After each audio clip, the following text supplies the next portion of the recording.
Why does everybody mute me all the time? I was muted, right? I thought. Oh. No, I was drinking when he brought us over. Oh, okay. Yeah. Okay. Because I was, I'm muted too.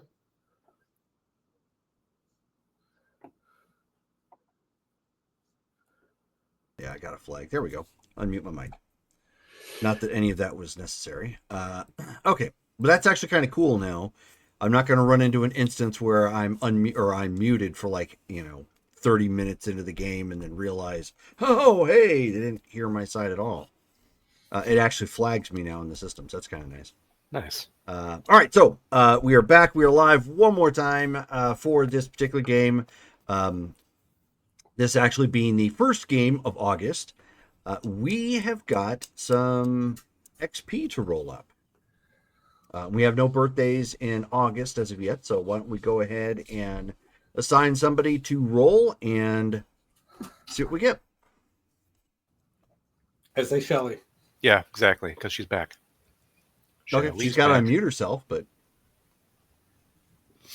Sorry, I was giving my kid the update on the cougar. They haven't caught it yet. Oh.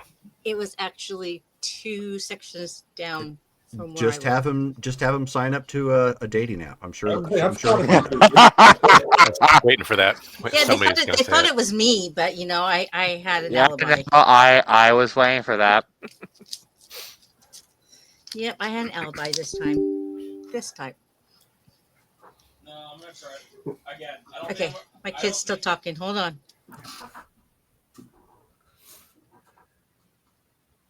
Just mute your kid. Just I know, right? Find the right remote. And just... Do you know how many remotes I have? I have for the ferrets, for the cats, for the dogs, for the goldfish.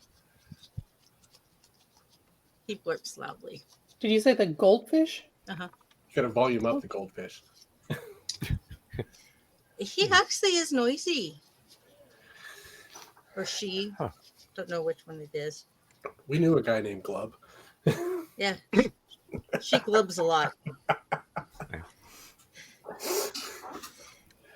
He did actually join the stream at one point. Oh, really? Yeah. Did he really? Right on. Who was he?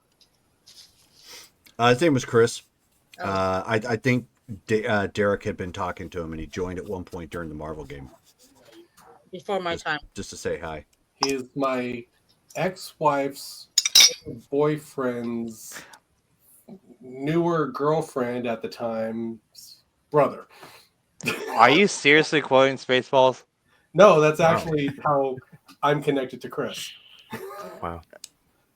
Okay, Wow, didn't know that. It started to sound like you were quoting Spaceballs. I know. But... No, and it's not really for this stream, but there's like a whole small little link, 7 Degrees of Kevin Bacon sort of thing when it comes to this. Okay. Well, it's a small town, but then like some of the links and drama that kind of go into it. Yeah, we don't need to get into it, but it's a soap opera. That was mainly for Jerry because he knows. Yeah. So did we get XP rolled, or are we're still waiting on Shelly to roll? Shelly, roll XP. 1d6, right? Yes. 1d6 plus 1. Yeah. Okay.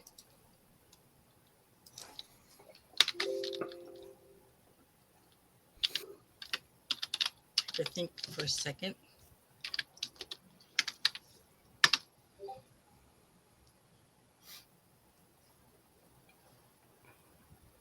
Oh, no, not SW roll. Or yeah, I guess that would work. No, I had too many L's. Yeah, there's one extra L. SW roll. Yeah, roll. 5. Okay. Nice. So 5 total. So make sure to write that down. Make sure that gets in the notes too, please. I will. We've been missing that. I don't remember if it's been this game or not, but I've been noticing in some of the notes we're not getting the monthly XP down. So want to make sure that happens. Well, we don't get XP every game. No, but in games we do get XP, it would be nice to have that catalog. Mm-hmm. Well, because we have people who missed the game. And they're always asking, what was Okay, the XP? so who is giving us a recap? Let's see. I had notes last time. Looks like it's Mike. As soon as Mike has some clean glasses to work with. Mikey. I hate that. Okay. Part 3 of was it just 3? It felt like 4. It was 4. Part 3 of our trip to the droid planet. Jarrus had gotten separated from us. I'm going to group these together. So Jarrus had got separated from us and went to try and help the scrap bees who had been pinned down by hostile droids. He ends up crawling through the ventilation system. He finds a way that will get him, should be above the scrap bees. And he leaps down from above with his, is it a vibro staff? Some sort of staff. It's a Electro staff. electro staff. There you go. Okay, with his electro staff, and whoops on at least one of them, and then all 3 of them fire on him, and he becomes mortally wounded. Very heroic. He was attacked by several large lads.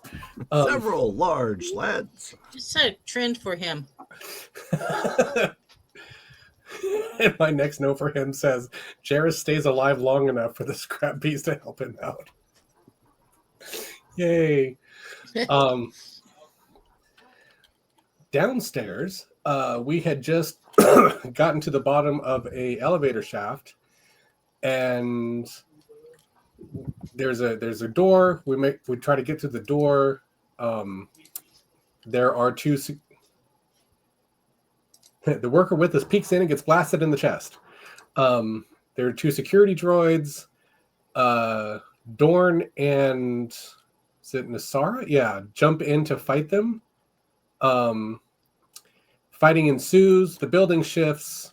Those droids go down, but now the group is separated from each other.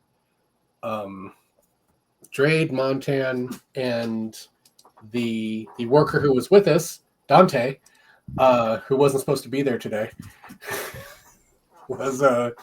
are in one group, and they are facing encroaching droids from multiple directions. And Montan shows that he now uses grenades for his problems.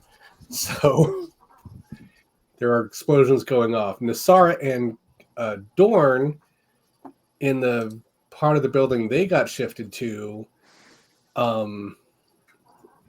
they find some safeties to trip to get the blast door we're trying to get through open, like an environmental switch and a command substation. Nasara gets uses the command substation to get the droids to back off, go back to their plugs.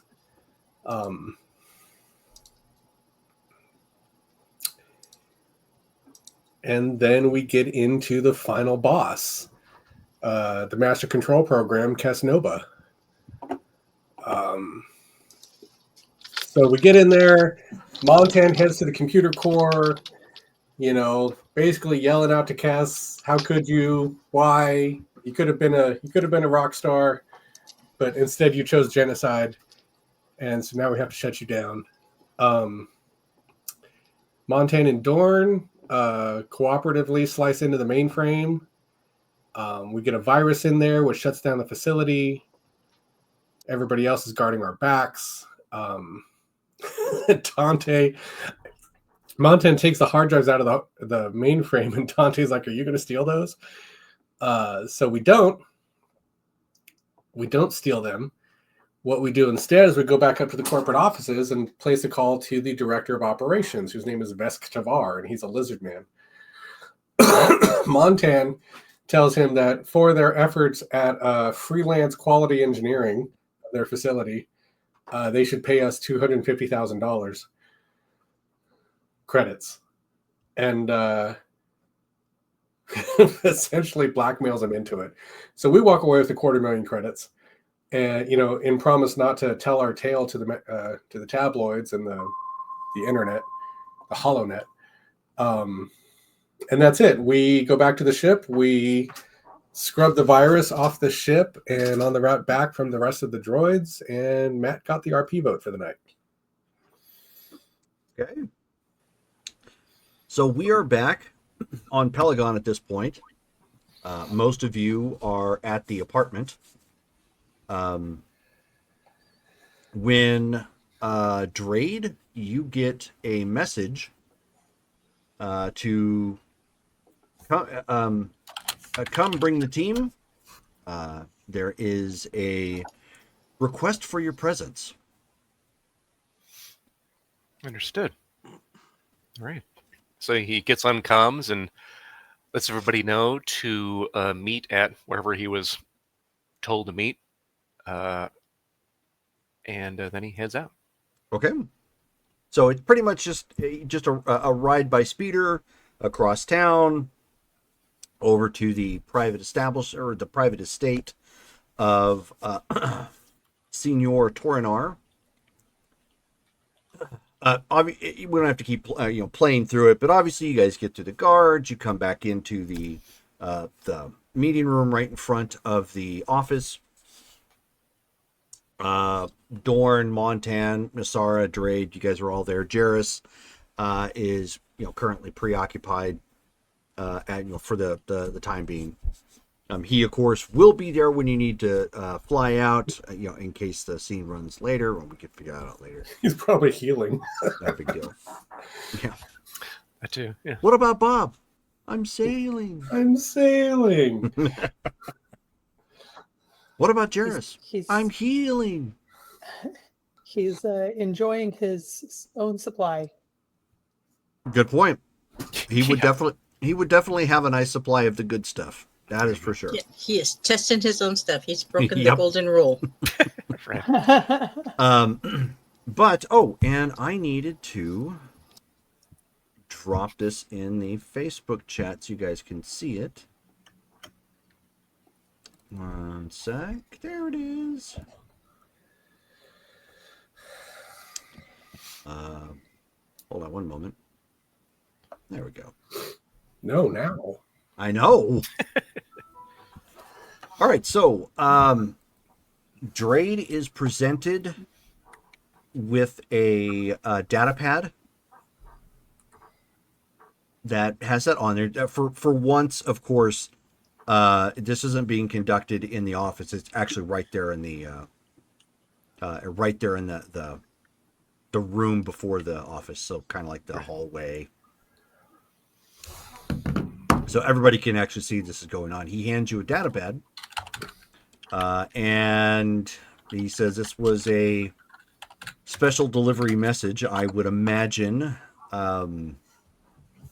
through contacts that know how to reach you here.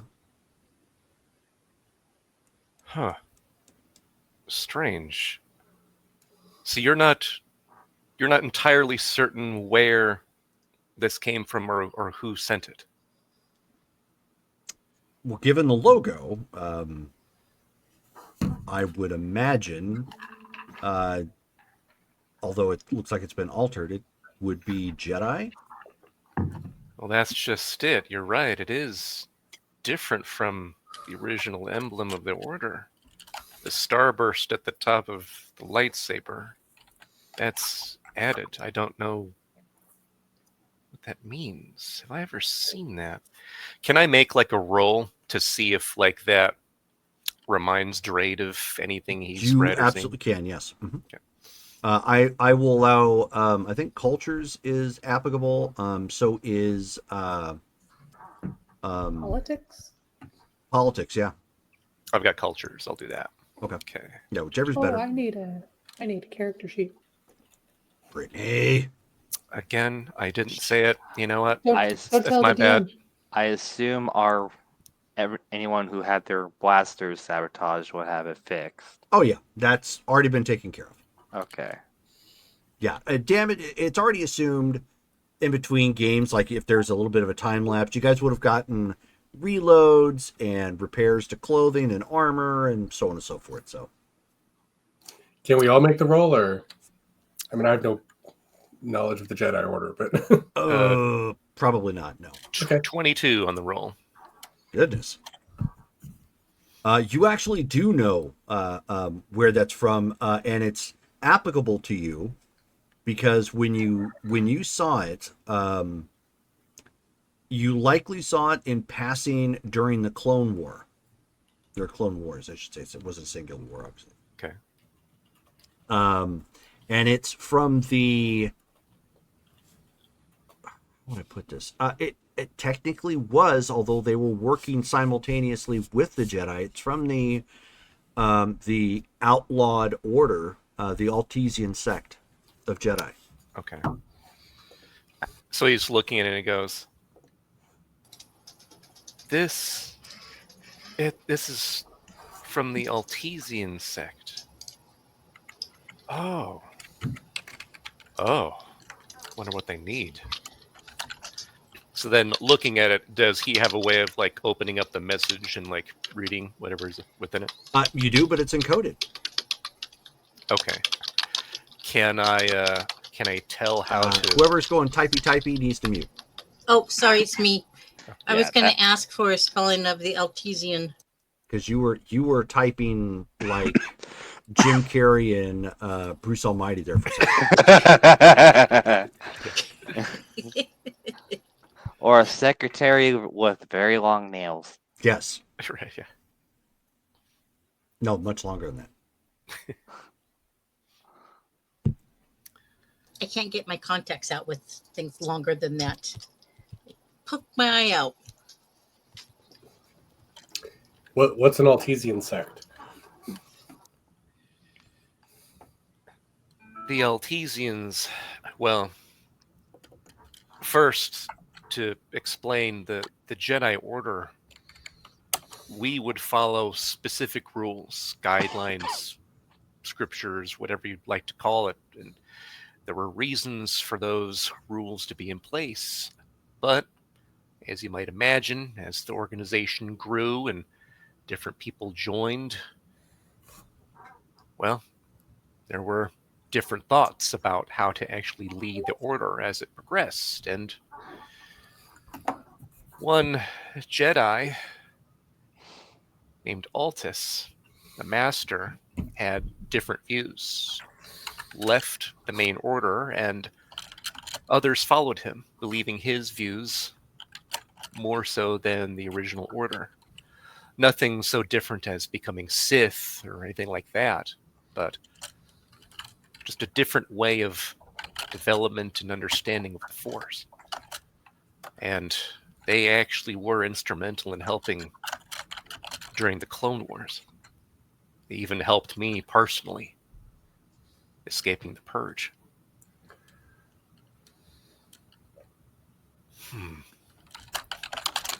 So, looking at the data pad, can he tell how to decode the information? You can, but this may be something you want to hand off to Montan. Okay. Just Or- looking at it for certain, if they're openly identifying as Jedi, this is going to be some pretty hardcore encryption because they're not going to want the message to just be captured. Sure. Okay. So he's like, he hands it over to Montan, like, I'm gonna need you to crack the encryption for me if you can. Oh, yeah, sure. I'll plug it into T4. Sounds good. Yeah, let the droid handle it. The droid that's built for this? Yeah, absolutely. The droid that got hacked? Didn't you get thrown across the room by one of my droids? Like a sock? Yeah, the droid you made specifically to kill people. Yep, that would be the one. All right. Hang on. Where's the nearest garbage compactor? All right, so this is going to be T4's. Slicing check.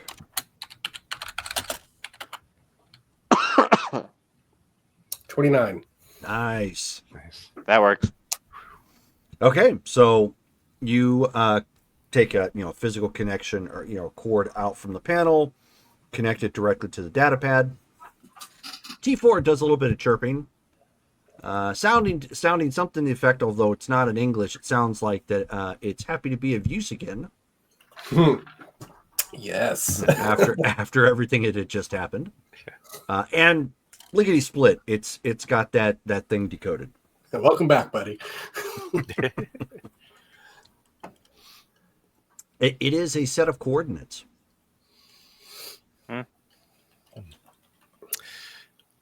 Taking a look at that and comparing it to like a star map, can I tell where Sure. that leads?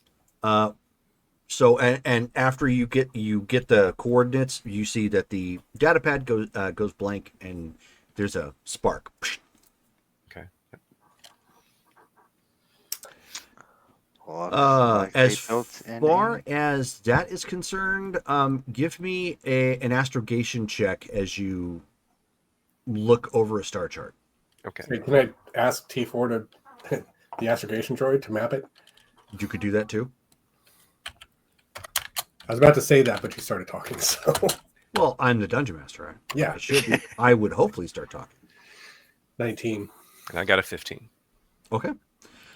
You thankfully it wasn't very difficult.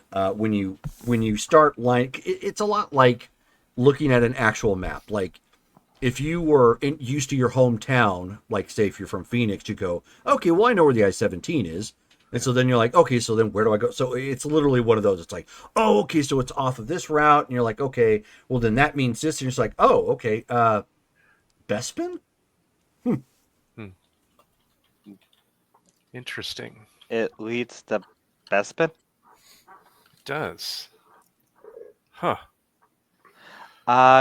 Could I possibly roll something for if I know anything of Are of you the looking for current- ties to Tatooine? No, shut up. No.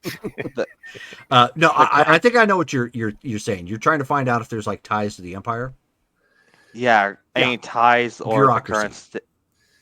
current the current state of Bespin. Sure, give me a bureaucracy check.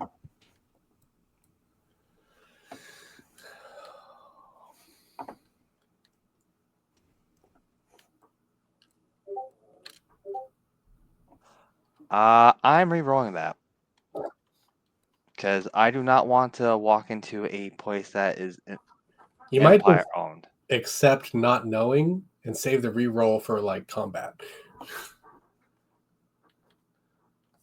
You never know. All right. It's your 15. reroll. Well, he definitely knows. Bespin is best known for Cloud City. Bespin is mostly a gas giant of a planet, as seen in Empire Strikes Back. Cloud City is known for mining. What they do is they mine the gases of the gas giant, and they refine that into fuel for capital ships. So very important.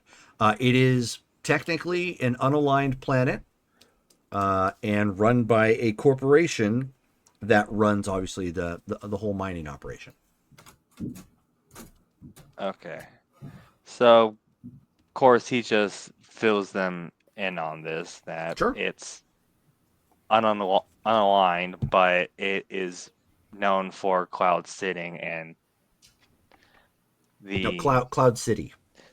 sorry, Okay. I meant to say Cloud City and No worries. the mining of the gases being it being a gas giant that fuels the capital ships. So my question is, why are they giving us coordinates to a corporation owned planet that runs itself, supplies get fuel, and 10-1 is more or less siding with the Empire? You could say that about any planet. We were just on one of those planets. Yeah, but they didn't want to, have a huge scandal that all their droids were acting up. I'm just saying that no matter where we go, that description applies. I'm Mm-hmm. just clearly there's somebody there reaching out to Drade, and with a visible Jedi symbol. So Yeah, he just tilted and said, not really. I mean, you could probably go to Hoth and lay low for a while. Well, the further you get from the core, the less grip the Empire has because they have to spread their forces thin if they do that. But it's understandable. Just about anywhere there may or may not be an Imperial presence. So Yeah. we have to take Bespin- that into account. And Exalt does indicate Bespin is located in the outer rim. It's not going to be a long jump to go there and get back. Okay. Yeah. If I'm not mistaken, the outer rim is more closer to the Imperial presence. No, the outer rim is much Oh, further away. sorry. It's been a while. I'm sorry. Well,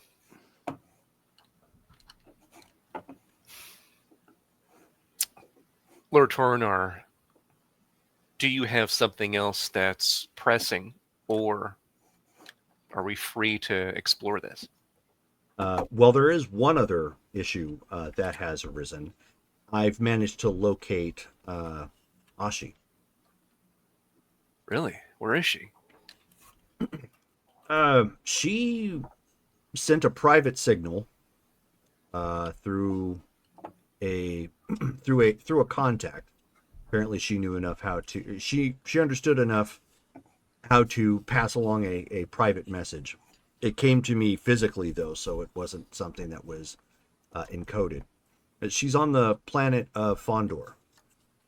She okay? I didn't get any indication of what had happened. All I know is that Fondor. after she got healed from the Bacta tank, she left. Then just vanished and didn't say a word. But she's Probably turned myself. up. Just understand the potential risk to Fondor. That is an Imperial controlled system. Yeah, that's in the colonies. Fondor is in the colonies. Right. There's a Hmm. shipyard there that supplies. Yeah, the out of Empire. character, you know all about that because that's where you last bluffed your way through. Did she give you the impression that she needed help? I'm getting the impression that she's wanting to return. So I would imagine this would be a good opportunity to quiz her on the way to Bespin, find out what's going on. If there is any concern, you would have a couple days to do so. is that where they were building that really big ship? I'm curious as Out to of character? Yes. Out of how character. I'm curious as to how the hell she ended up at Fondor. Well, we can ask her. Exactly. She's not like in the shipyards, right? No, the Okay. message came to me from it's Ecumenopolis, which is basically the planet of Fondor is very similar to Coruscant. It's all planet, or it's all city. If she was in the shipyard, I'm pretty sure she would have came here in a TIE fighter. That would have been fun. Jerome, can I get the spelling of the gas planet? Yeah, it's in the Bespin? Facebook In the chat. chat. Oh, is it? Oh, okay. I didn't see it. Bespin is relatively easy to spell. There it is. Not, There not it like is. Ecumenopolis. Well, team, clearly, I think we know what we have to do. We should take off as soon as we can. Don't want to leave Yeah. her waiting there, and don't Yeah. want to leave the Altesians waiting either.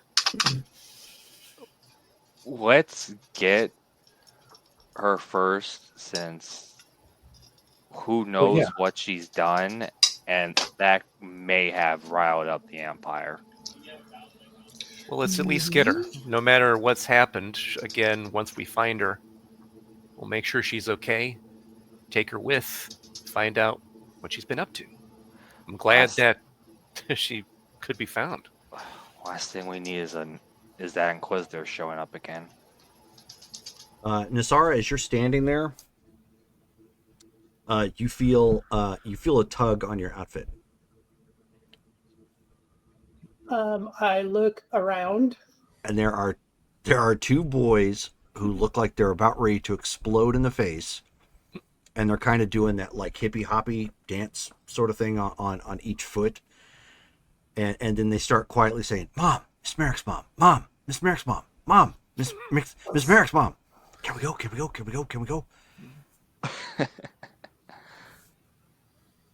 Drade, do you think you need a couple of extra hands on board? They suddenly both start sounding like a little gruff, like and start like kind of puffing up their chests and trying to look more adult and Owen failing horribly. Sorry, but- Doran just slowly looks at her and just says, "I am firmly against this." Huh. Well, boys, what do you both think you can provide to the squad if you come with us on this extremely important mission? So they both kind of like look for a second, like that hit them by surprise. They had no idea that was coming. And Nestos just immediately volunteers. He says, "We'll clean the head for a week." And then Merrick goes like, shoots a look at him like, "What the heck did you just volunteer us for?" So basically, you just volunteered yourself and Merrick to clean the restroom for a week. Yes, Pretty tempting, not gonna lie. Doran just face palms.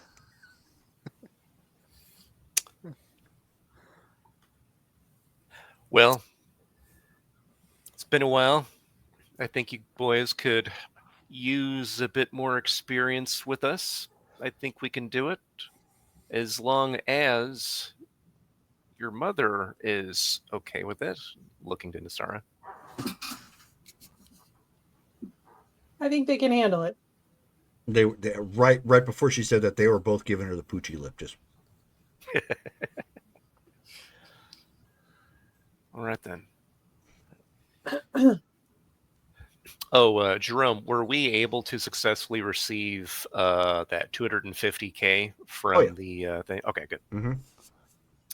All right, so then. So whatever you guys planned, like on the side, go ahead and take care of that. Okay, cool. Doran just looks at Drade and just says, "As soon as we enter the colonies, if we get pulled over by any Imperials, they should stay out of sight." And so at that point, Merrick just kind of raises his hand. Yes, Merrick? We're in the colonies, sir? Drade, sir? It's true. It's true. I mean, What-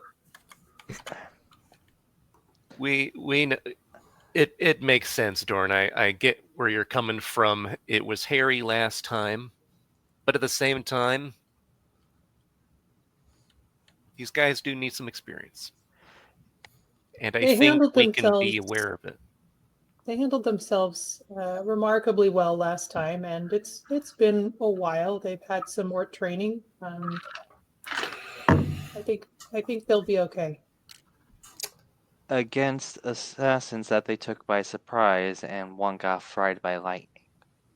We don't need the Empire to find out that one is force sensitive. Of all the people on this ship, they're the least suspicious. So after Montan says that, they both kind of look at each other and just quietly give a fist bump. Just Montan's actually making a good point. They would give us a degree of legitimacy, being as how you wouldn't normally take children on some sort of strange mercenary jaunt, would you? That That's was a just good point. silly. This is something that we can leverage if we need to. Hopefully we don't. But I get where you're coming from, Dorn, but we can be aware of what's going on this time and prepare Well- accordingly. Yeah, no, we don't need a repeat of that executor class. Right. Okay. Well, was there anything else to provide us, Lord Toronar? No, he just says no, and he kneels down to both the boys, and he says, and he looks at them, pointing his finger, and he says, "You really need to be on your best behavior. Do you understand?" And they just both kind of look at him and say, "Yes, sir."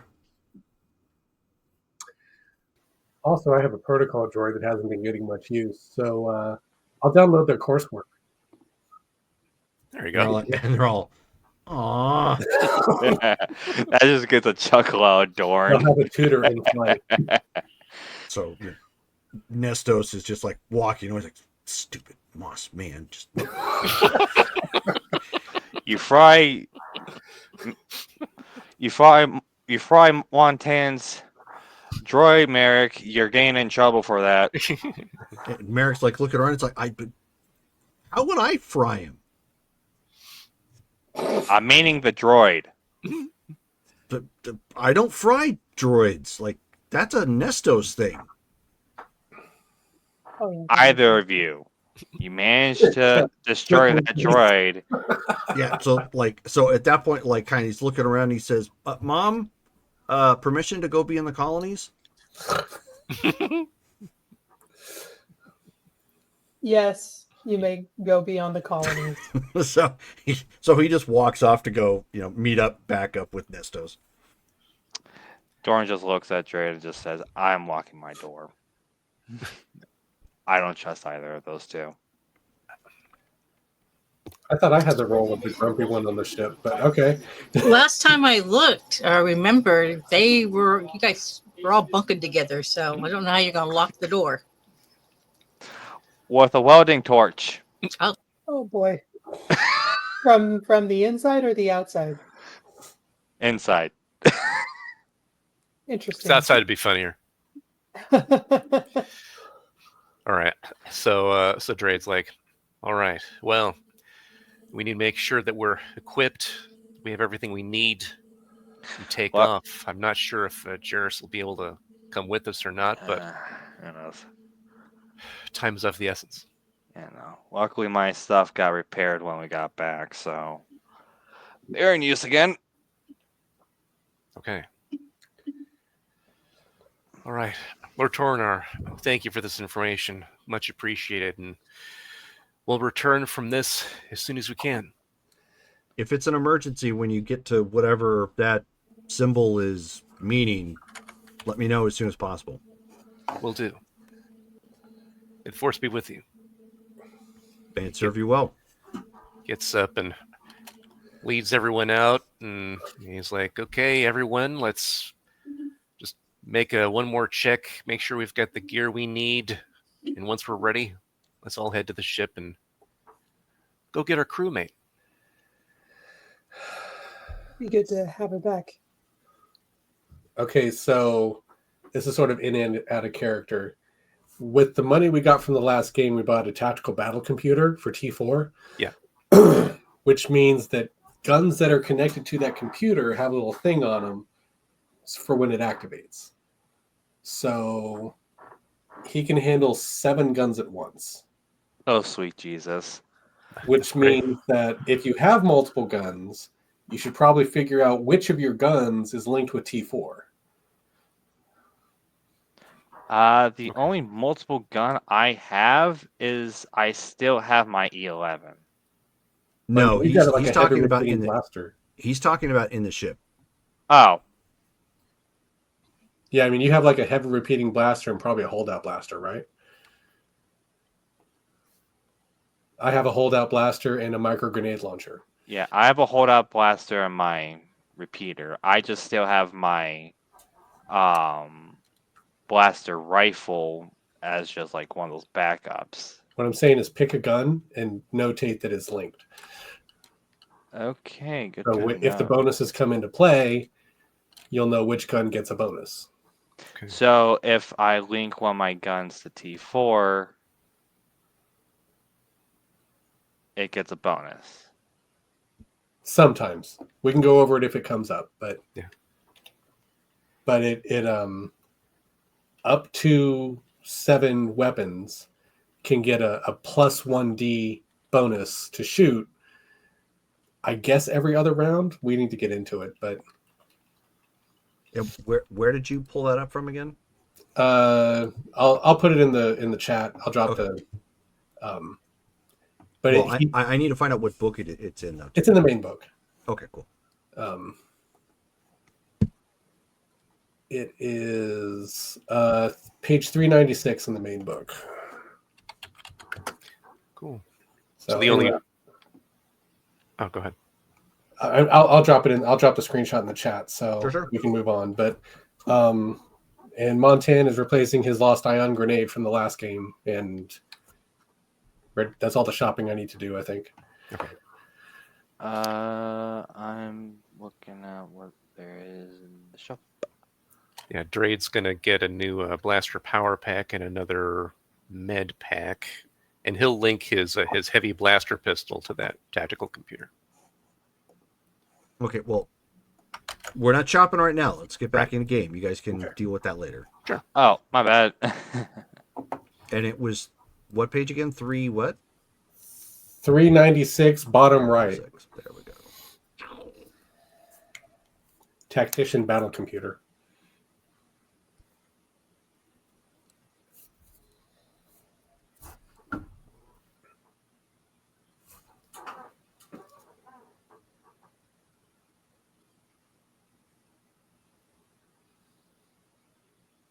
Okay, so at this point, you guys are heading. You guys are heading on out.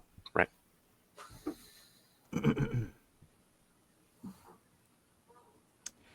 And I'm not going to make you guys roll for it. You're heading to Fondor. Yep. So obviously, it's going to take you a few hours to get there because, like as I was explaining it, you know, it's very similar to when you're hopping around the Topani sector. It's very similar to taking the side streets as opposed to the, you know, taking a main highway. Right. You can get there, and it's not technically far. You're just having to, you know, navigate a bunch of stop and starts as you enter each system and or go through customs if necessary. But several hours later, you guys end up getting to the system of Fondor. It's going through its, you know, checks and in the details that you guys managed to obtain from Tornar, you find out that she's in the dive down cantina,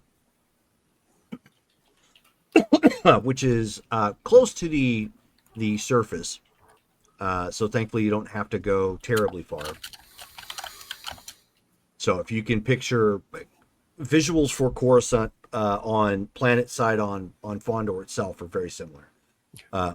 So there would be, like, you know, several large spires that go up, you know, into, you know, very far into the sky, and then you eventually get down to like a top level, like you would see, you know, in Coruscant, and then of course there are, I don't want to say pits, but there are like large shafts that you can go down and travel, you know, up and down in by ship to go to lower levels of the city.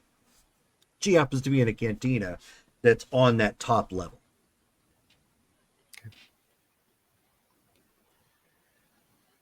So after you know, getting through the rigmarole, which that actually took like a half hour to get done, and you're going to be down 200 credits for inspection, refueling,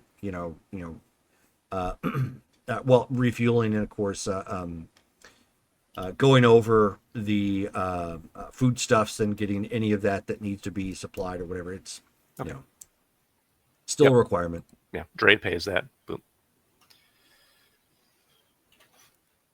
Okay. So then I guess we're then headed in. Let's see here. Do we want to bring the boys with us into a cantina? I'd say no. Yeah. I think we need them to guard the ship. Yeah, along guard with the Marco here. ship. Let's not bring them in. No. Okay. Boys stay here. The rest of us come with T4 comes with his shiny new tactical computer, and we'll head into that cantina. Okay. After you catch a shuttle away from the spaceport and get into Fondor proper, of course, shuttlecraft and speeders and whatnot, zipping through the skyline all over the place. He lands on the Rhodian pilot lands on a platform right outside the cantina, which has also got an adjacent like little shopping mall right next to it. So really nice looking. They have like fake torch lanterns that sit outside. It's got like a neon ship that looks like it's, you know, angling down to descend down into a shaft. So it's all kind of going. You can see that there's a bunch of people in there. Think it has the name Cantina, but think trendy bar that you might find in some place like Scottsdale. Gotcha. Okay. All right. Let's see. As he's heading in, he'll be the lead, and he's going to activate Danger Sense. Okay. And roll it. Doran's going to keep an eye out for possibly any bounty hunters or of the sort that might be waiting for to see where she Sure. is. Or Give me a whatever. search check. All right, and 1D to surge within 50 meters. Okay. Really And I good. and I got a 14 on that roll, so it looks like that makes it because just needed a moderate. Do I do? Nice. I'm sorry. So you were doing Danger Sense. Never mind. Yeah. Okay. He was doing So danger sense. I was. you've got your searching. danger sense up. You don't sense any danger. There may be some latent hostility in here, but that is just from like as far as you can pick up like bad attitudes or whatever have you. Sure. People are drinking, but nothing. You don't feel any intent to harm you directly as of this point. He'll keep that up as he's walking through here, just in case. Sure. Colin, you keep your peepers peeled and you're looking around. You don't find anybody that readily looks like a bounty hunter, and you certainly don't find anybody with that role that actually has like the Bounty Hunters Guild logo on them or anywhere of that nature. Everybody here looks like they're, I don't want to say they're upstanding, but they're dressed in such a fashion that if they got into a fight, they'd probably lose more than gain. All right. Doran just quietly tells My Drayden people. it looks like it's just currently the underbelly of the planet at the moment. Good. Montan walks in and says, "I'm home." Nerds. But let's just keep our guard up just in case. I'm looking for Ashy Jack. I hear you. Yeah, let's Yeah, look for her. You know, I don't think she'd be that hard to find. No. There would be a figure sitting off towards like a back corner with a dark gray cloak up, but you can see the outline. Hold on a second. This is a reminder. You can see the outline of, Her thing? yeah, and but yeah, They're called Montrolls, I think. Montrose. Thank you. Yeah. Yeah, my mind went blank, but yeah, it wouldn't be too hard to kind of figure out that might be her. Nasara is going to go up to the bar and order the equivalent of like a ginger ale Okay. while she looks around. I'll be right back. Sure. Is So there then- any challenge in finding her? No, I mean, I'm gonna walk up to the table. She Hey! she stands out because she's not really dressed like the people here. Yeah, Hey, walk up alongside Montan as well. Yeah, so when she lifts her head and looks up at you guys will notice that she doesn't look like she did the last time you guys seen her. There is definitely some. She has arms. She does have arms, but she also has some apparent scars on her face. And I'll step back like and it You looks go like first. there might be a real gnarly one that starts like from her clavicle. It looks like it dips down into her top, and she's dressed in black, complete black. She's What was also wearing jewelry. Mm-hmm. What was her color scheme before? More of like tans and grays. Okay. Drake. Earth tones, as they would Yes. say. Okay. And there's just something different when she looks at you guys. Trade. Is she one of the bad ones now? Ashi, how have you been? Oh, before she answers, the piece of jewelry, the necklace, Yeah. it is actually of like a it's two fairly long fangs and then two like claws that sit on either side from some creature. She leans forward, places her arms on the table, and looks up at you guys. I'm sorry to tell you, but Ashi Jack is dead. I am. What did you do with Ashi Jack? I You're am. gonna pay for this. I am Asada Seku. So you're not willing to go by your other name anymore? She's dead. Like metaphorically? Drade She- raises his eyebrow and turns to Nasara, like, yeah, what do you mean? She's literally here. Of course she means metaphor. I don't know how this stuff works. It's okay. It's good to see you, Nasara. Didn't you fight in something called the Clone Wars? Yes, I did. No. I don't think I've seen any female clones or non-human clones. No, there were no female clones. Asada, are you willing to join with us again? Or is this just a happy coincidence?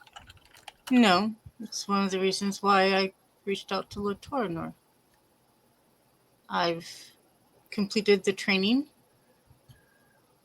and I'm ready to resume the job I was hired to do. Completed training? Yes, Who trained you?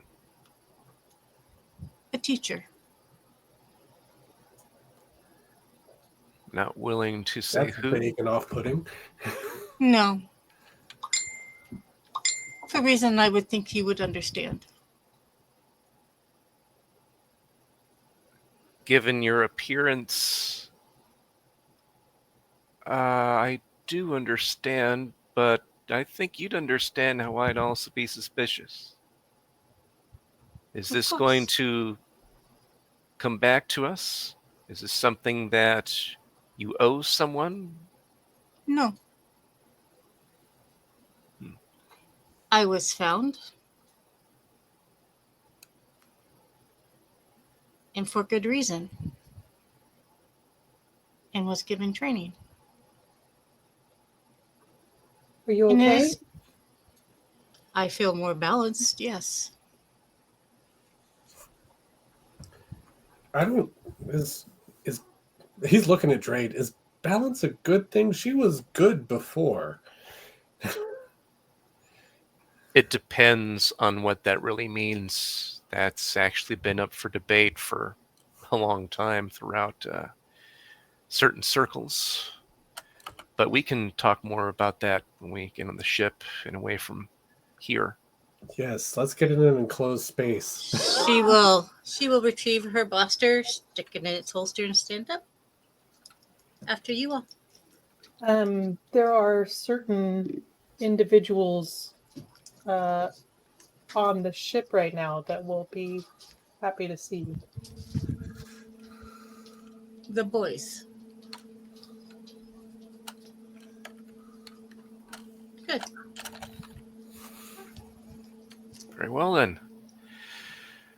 Let's head out. We have things to do. We'll update you when we're in flight.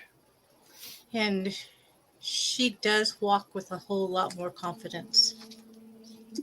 Okay. She's all Yeah. strutting, like, arms out. Nasara is she's definitely going to showing be off her- watching. Doing the Conor McGregor walkout sort of thing, just like More of a kind of like a jive. You know, she's got to get the dip in. Yeah. Pardon me. She's wearing I think I- she's wearing platform shoes with a little aquarium in it. A little aquarium in the shoes. Mhm. Oh, wow. It's from I'm Gonna Get You, Sucker. He was Pimp of the Year. Sounds like a bad time for the fish inside. It was when it broke. Oh, shit. Yikes. I mean, how would you like to be constantly in a whirlpool? Yeah, no kidding. Okay. So at that point you picked her up, you paid for your drink. It was quite refreshing, Nasara. Good. And as everybody gets to the ship, there's a brief moment, Nasara, where you're like, ooh. Okay, no, I'm good. I'll reach into my pocket and take out a little vial and take a drop of it. Okay.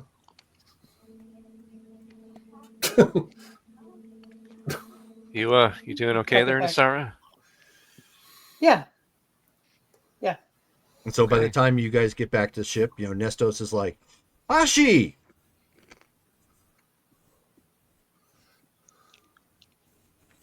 You muted. Muted because I was typing. Hello. Hi. How are you doing? So he kind of looks over to Merrick at that point and he says, I'm fine. How are you? You I'm look good. dark. And what happened to your face? Hmm. And then he looks at like Montan for a second. He says, did Mossman get you? She'll smile a little bit and shake her head. No, but I may tell you the tale one night. Okay, well, I mean, it's been like months. I haven't seen hide nor hair of you. That is because I was off doing my own training. I'd like to know how you ended up on Fondor. Why not? It's a shipping yard. It's not like I'm going to register on a public transport.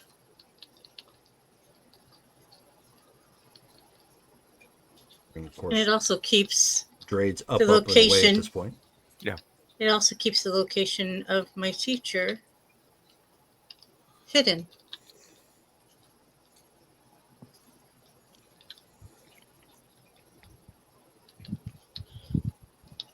For your satisfaction, I was smuggled into Fondor. Does that satisfy your curiosity? By friendlies, I hope. Well, if it wasn't, I wouldn't be here. Good point. She has a good point about that. Good point. It's just If so you good are to see- worried that I have succumbed to the dark side, no. Not worried about you succumbing to the dark side, though that is a very real possibility. More worried about unwanted Entanglements? entanglements with the Empire, yes. No, I was more worried about the dark side. He just I points to hate- Montan. He just points to Montan. Fair enough, but My I'd hatred rather- for the Empire has not changed, Doran. quietly, Will Smith is standing behind Dorn, like because of entanglements. Right. Yeah. Call I him the don't- Kettle Black. I don't doubt that. I'm more wanting to not draw attention from them as much as possible. Dorn, you really need to learn to meditate more. You have become quite too paranoid. And with that, she's going to walk away and go put her stuff in her bunk. Okay. He just looks at Drade. With good reason, given the last time a Sith Inquisitor showed up. Right, but there was a reason why that happened, and, well, we're not running into that reason right now, are we? I'm just No. saying she's dressed like them. That's all. No, but still, with good reason. You'd be surprised how many in the Order would be in all black or all red or some other color. That doesn't indicate what side of the Force they're on. I'd take That's right. It's the you in all lightsaber gray. color, right? That's complicated. As you've seen, we've run into other Jedi whose colors are different, so you can't truly tell that way. It's more Whether they're shooting at you or not. effectively. You would typically know it by how they act, what they do. They tend to be power hungry, narcissistic, And it's brutal. it's very easy to tell when it's an Inquisitor. Question: is Darth Vader like a public figure? Would we know what he looks like? Dorn just slowly looks at him. he asked out of Yeah, character. that- Yeah, that's that's the a question. What, Jerry? He is known, but it's more along the lines of like if you're upper command in the Empire, then yes, Yeah. you know who he is. I meant lay people. But as far as like public view, I'm sure he's been in there a couple of times. Would make sense, but he's not like a regular figure that makes the media. House calls. I just didn't So know if he you was focused on the news, you probably have seen him at some point. Like once or standing twice. by Yeah. the Emperor or something. Yeah, exactly. Right. Given he is the Emperor's right-hand man, yeah. Right. Okay. Well, Monty doesn't know But what he is. at any rate, you guys, have taken flight from Fondor, and it's 3 days from that point. So you're a little over 3 days. Hopping at this point over to Bespin. Kind of quiet, lovely, as insofar as gas giants are. You can just see that floating platform in the distance, not too far away, as Looks like it's Cloud City. Cloud City, exactly. And Did we have the discussion about what we're doing here with Ashi? I mean, Asada? I would we- assume so, but Yeah, we could just say, yeah. So we described where we're going, trying to find the Altesians, if that's what this actually is. the coordinates, however, don't bring you anywhere near Cloud City, so you don't end up getting on any of the Cloud Car's radars, as passing by. Okay. You do have to slow it down though, because you're flying through cloud cover. Right. So you don't want to wind up hitting something, by mistake. Yeah.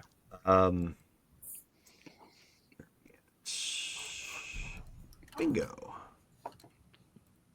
Come on. There we are. Okay, given we're deviating off the path, it makes sense why the coordinates here do not lead to Cloud City. And when you finally get to the actual coordinates, as you're passing through some of the clouds, you see that. No, I don't want any part of that. Wow. It's a large capital ship. I was gonna say it looks like a platform for a ship. Is that like within the clouds? Yes. Okay. Can someone explain to me why the fuck there is Language. there is a ship in the middle of the gas giant? They may have gotten a hold of it at some point. Well, technically now there are 2 ships in the middle. Would I recognize this as Imperial made? It's definitely not Imperial made. Okay. Can I like check the computer for some sort of pattern recognition? Sure. Dra- Because you start once you get in close enough, Drade, you start. You're being hailed. Okay. I was about to hail them actually, so great. Yeah, Yeah. no. So open up that comm frequency and say So as you open it up, this is a Chunathor. This is Chunathor to the Blue Saber. Over. Chunathor, this is Blue Saber on approach, requesting clearance to dock with your vessel. Permission granted. You will be landing on platform 2. Follow flight coordinates. Do not deviate. Can I get spellings, please? This one you're gonna need one. They decided to give it the official Star Wars spelling. Oh, jeez. Dorn just leans over to Drade. This is not Empire made. That makes sense. I don't see how they would have gotten their hands on something like that, but this is likely either ancient or something I haven't seen. It's either ancient or this was made by the rebellion. What do you want me to roll to try and match it? Like in computers or sensors? I'll be right back, guys. I don't That's have all like I can culture say. or anything. You'll have to just give me like a basic knowledge check then.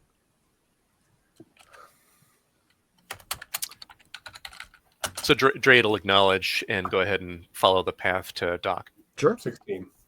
Okay. This is actually the make and model of it is a Corellian colonizer Praxium ship.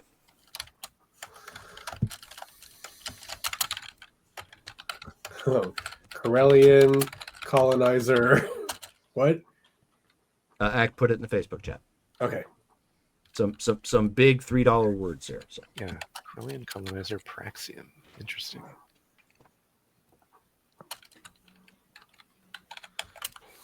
So as you start coming down, making your descent in, you can see that there's trailing lights, lit up, guiding you in at that point. You only got like about 2/3 of the vessel when you got near it in the clouds because it's just that big. It's clear that it's nestled into the clouds and purposely hiding. Right. And if you didn't have the coordinates or good scanning equipment, you probably wouldn't have seen it. They've got a good spot. Gotcha. Okay. And when you land, the first thing you see, like on the wall, the back wall of the docking station, is that symbol. Got it. Okay. Dorn just peeks his head out of the cockpit. Does anyone know what this ship is? Merrick throws his hands up. Ooh! I want to answer. What do you think, kiddo? This is the Jedi Praxium ship, sir. Looks like you say it is, according to that emblem. How would you know that? That is a good question, sir. How would you know that? The symbol look familiar?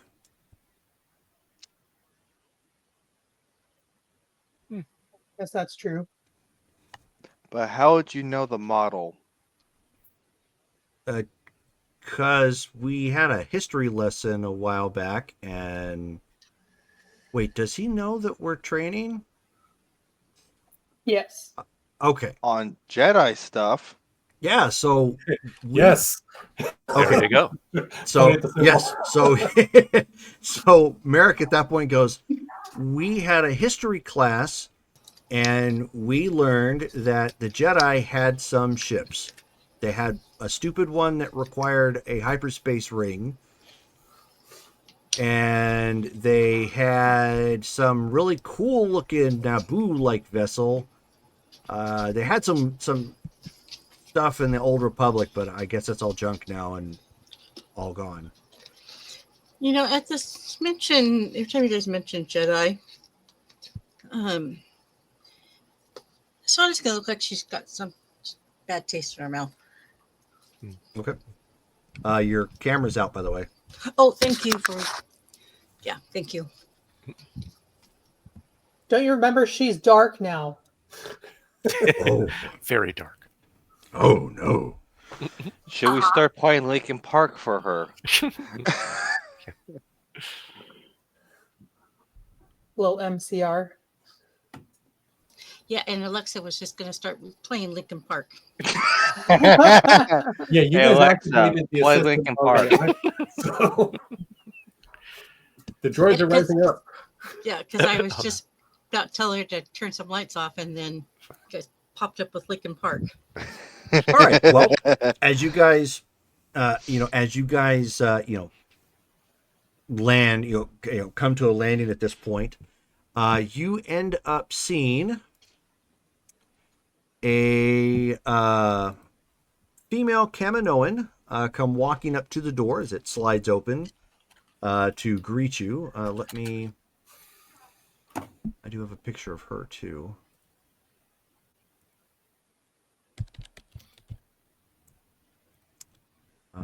There we go.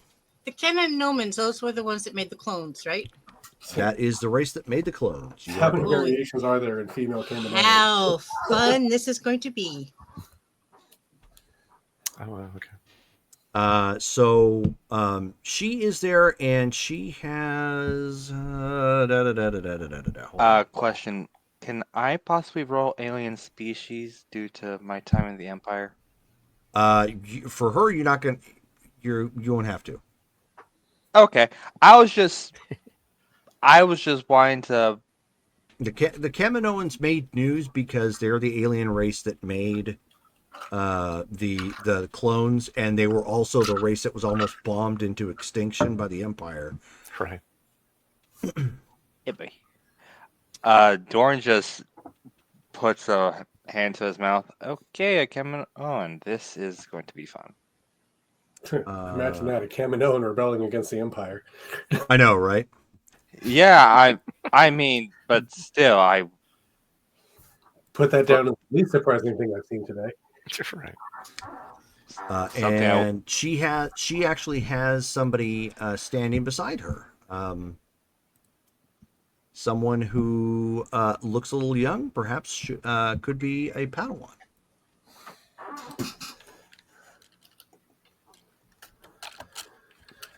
Dorn just leans over to Drade. Keep an eye on her, please. Since you are a Force user. You really think you need to tell me to keep an eye on people? Come on now. I think I you know me know. better than that. Yeah, I know, but given after her time away, Give her time. She's changed, but that's fine. We all change when we go through things.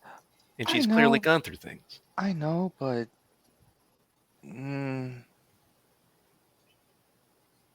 let you know if something's up. Yeah, My no, eyes Can are I, open. can I roll As to much see as they if, can be. Can I roll to see if I can hear them?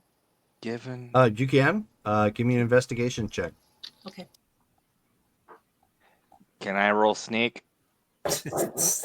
How do you plan on sneaking your words? If we can determine that, Given it's supposed to be a private conversation. yeah, but you're But not. You she's- can't sneak your words. Yeah. Literally can't hide themselves and hop into his ear. That's not what sneak is for. Yeah, I know, but it's like supposed to be more of a hushed thing. I get it. That's why it's slightly That's why more she's having difficult to roll. to hear. Correct. She has a 21. Okay, yeah, you heard it. Yeah, I mean, she's just gonna kind of just slightly turn her head to the side, not look at them, not react. But she definitely heard Thorn's paranoid remarks.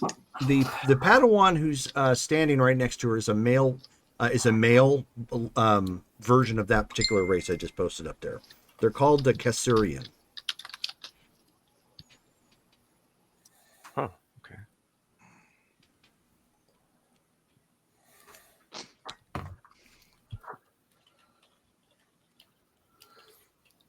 All right. So then we're walking out and seeing them and saying, "Hello, thank you for contacting us. I am Traz Dolayaro, also known as Sir Drade Kenner. And who might you two be?" She says, my name is Master Kina Ha, and this is my Padawan, Vero Dren.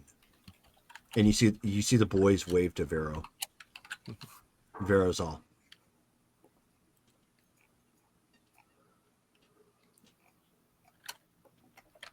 Excellent. We received your message, and so we've come to answer that call. What did you require? Excellent. We would like to have a meeting with you. The rest of your crew is welcome to join us and the others on board. We have some food and refreshments already laid out. And Nestos and and Merrick, bow politely, and she says, "I see you have brought the boys with you." She says, "Hello, Padawan Merrick, and hello, Padawan Nestos," and they both say, "Hi, Master Ha." Doran just chimes up. They practically begged to come. So at that point, Master Ha says, "I can understand why. They seem to have a good time with some of the other Padawans that are here." So she looks to Vero at that point. She says, "Vero, you already know where everything's at. Why don't you take Merrick and Nestos, and perhaps you can busy yourselves again in one of the training rooms." And of course, the boys are all sweet. So they all scurry off real quick to go do their thing. Excellent. Well, we're ready whenever you are with regard to whatever meeting is about to take place. So she, motions for you to follow at this point, and she, they actually split the group. Nasara, Asada, Montan, and Dorn are all taken elsewhere. Basically, you're taken to. It was probably a couple living quarters and maybe like a closet or something at one point in time. It's been refurbished, so it's actually like a joint living room sort of space. So it's got some nice couches, a couple tables. It's got a nice holovid that you can watch things on. It's very homey. They've even got the equivalent of like two big beanbag chairs in here. So it's like Empire and Cloud City where they have the communal living room and Yeah. Yeah, no. Dorn's just basically inspecting it, but more on the lines of like he can tell that they refurbished the old room. Sure. He's just trying to tell like what the ship was besides just Praxium. Sure. Okay. And as you guys come, walking into here, you see that there's a couple of other people that are in here. It's three others. They're just relaxing and they're currently watching something, on one of the video monitors. It looks like it's probably some sort of broadband entertainment. And a droid comes walking in with a rolling server droid, very similar to like R2 was in Empire Strike or in Return of the Jedi. And droid just comes up as you come walking in, those of you who are in the room, and it says, "Would you like a drink?" Oh, kind of you. Thank you. Goes in and takes a drink. Okay. So you see that it starts spitting up, cups for you to glassware essentially for you to drink from, and the other server droid takes something and starts pouring it in there individually. And Master Ha looks to Drade and says, "If you would follow me, there are some individuals who would like to speak to you." Of course. He turns to the rest. See you all soon. And goes ahead and follows Master Ha. And Nasara is going to curl up on one of the beanbags and fall asleep. Okay. Yeah, and Asada, she's not going to crump on a beanbag, but she will take a corner and she's going to pull out a notebook and just start. Brooding. No, I am the knight. she's got a leather-bound notebook that she's reading. You're going to be teased a lot for this. She's not drawing her inner monsters. She does not brood. Yeah, Montana will get T4 to keep an eye, just keep a scan going, Mhm.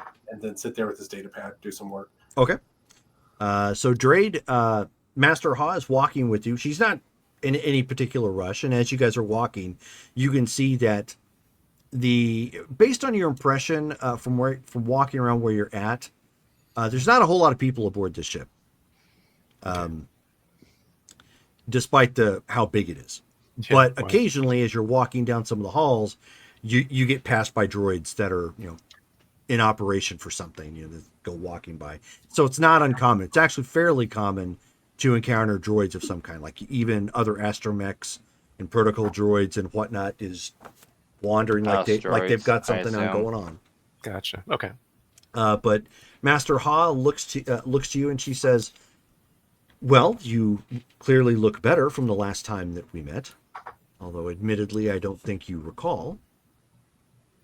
No, I don't. I apologize. Where did we meet? On Mandalore. Oh, Mandalore. Where were you? She says, at the time, I was actually at Kirmarut with the other clones. I see. I didn't realize that anyone else other than their own tight-knit family was with them. Were you there to protect them or something else? So as you are aware, the Altesian sect has been heavily involved with the Hidden Path. They were, at one point, I was a beneficiary of said assistance, and that assistance also came at the hands of Cal Scarata and his clan, many of which are clones that have escaped the Empire. Interesting. But when I was, in that particular instance, I was actually visiting. But she says, I had been called back and asked to step up and become a member of this council. So a new council is being formed by the Altesians? Correct. Interesting. Do you know why they feel the need to do that? Well, it has been, if it has not been made self-evident as of this point, the Empire is not waiting to see that the Jedi were exterminated or to replace them. They have raw but effective talents in their Inquisitor ranks. We've encountered them before. Yeah, you're right. So the council thought it would be a good idea to codify officially. Is that why we were brought here? Am I being asked to join as well? Do you know? She smiles. She says, "No, you are insufficient for the rank of master, obviously, and I don't mean that in a pejorative fashion. But you are going to be given the option of joining the order officially, should you so choose." Well, like you, they helped me long ago as well when avoiding the purge. And at least that way, I would owe it to them. But I think it's been a while, but everything that they did and have done so far with regard to following at least a part of the order and doing what they do, it makes sense. Everything I've seen says that the original order, the strictures they had, I think a lot of that led to their downfall, what made it where it was so easy to defeat us all. So That is often debated within the council. There are some that, such as myself, that would believe that heavily. There was definitely a large amount of hubris that went into that. And then there are others that perhaps believe that they did not do enough. It's something that has been debated, but it is not something that that hinders us from the discussion, which is probably the biggest benefit to our new council. We have masters who have come from slightly different backgrounds and belief systems, and we are open to all of them as per Master Altus's wishes. see. Well, I'm interested to see who all arrives and what's being said at the meeting. Well, right this way, the council is about ready to convene. Excellent. And as you come walking in, it's set up very similar to what you see in episode 1, 2, and 3. So it is a decent sized room. There is a main table in the middle, rounded, and then there are chairs along the outer rim of the room. Currently, there are only 4. But then there's also a couple chairs sitting in the middle, should anybody wish to sit or whatever. It is not designed for to look super pretty. It's designed for form and function, is all.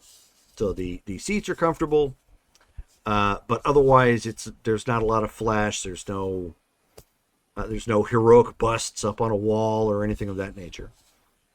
She ends up taking a seat and just motions for you to either stand or take a seat if you so wish. The first person that comes walking in is Master Ixarin.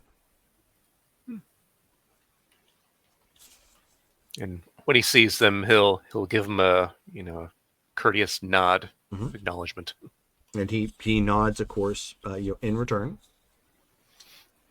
And then the next person who comes walking in, the third council member, is Master Arligan Zay. You knew of him and you probably saw him like once or twice. He was the general of the Republic Army he was specifically tasked with being a general over the entirety of the army, but his specific focus were special ops, which were the guys that you had worked with. Right. Okay.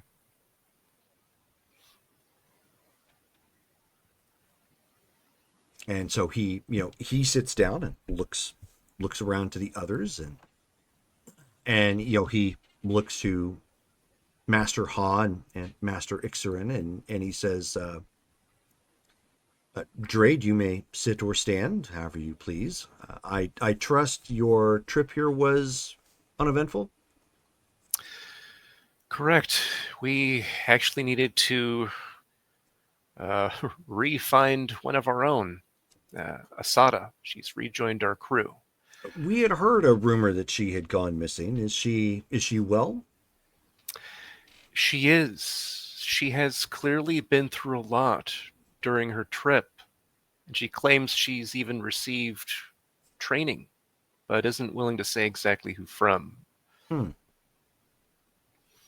But beyond that, it seems that she has learned at least a degree of control, and the way she acts has differed, but not enough time has passed to see if that's for good or ill. That's good to know.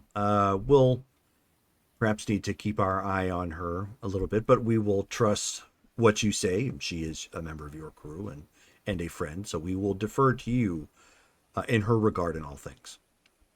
Much appreciated. Master Ha has clearly explained to you why you were here? With regard to joining this Altesian order, it Correct. sounds like. Well, if you don't mind, I'd like to know if anything has changed from what I remember the Altesians believe. Are there any specific goals or anything new I should be aware of? Well, let's start with where does your understanding lie? I believe it's probably the same as many would have, although I know the Altesians did help me long ago avoid the purge when I was smuggled away just before that actually took place, or immediately after, rather.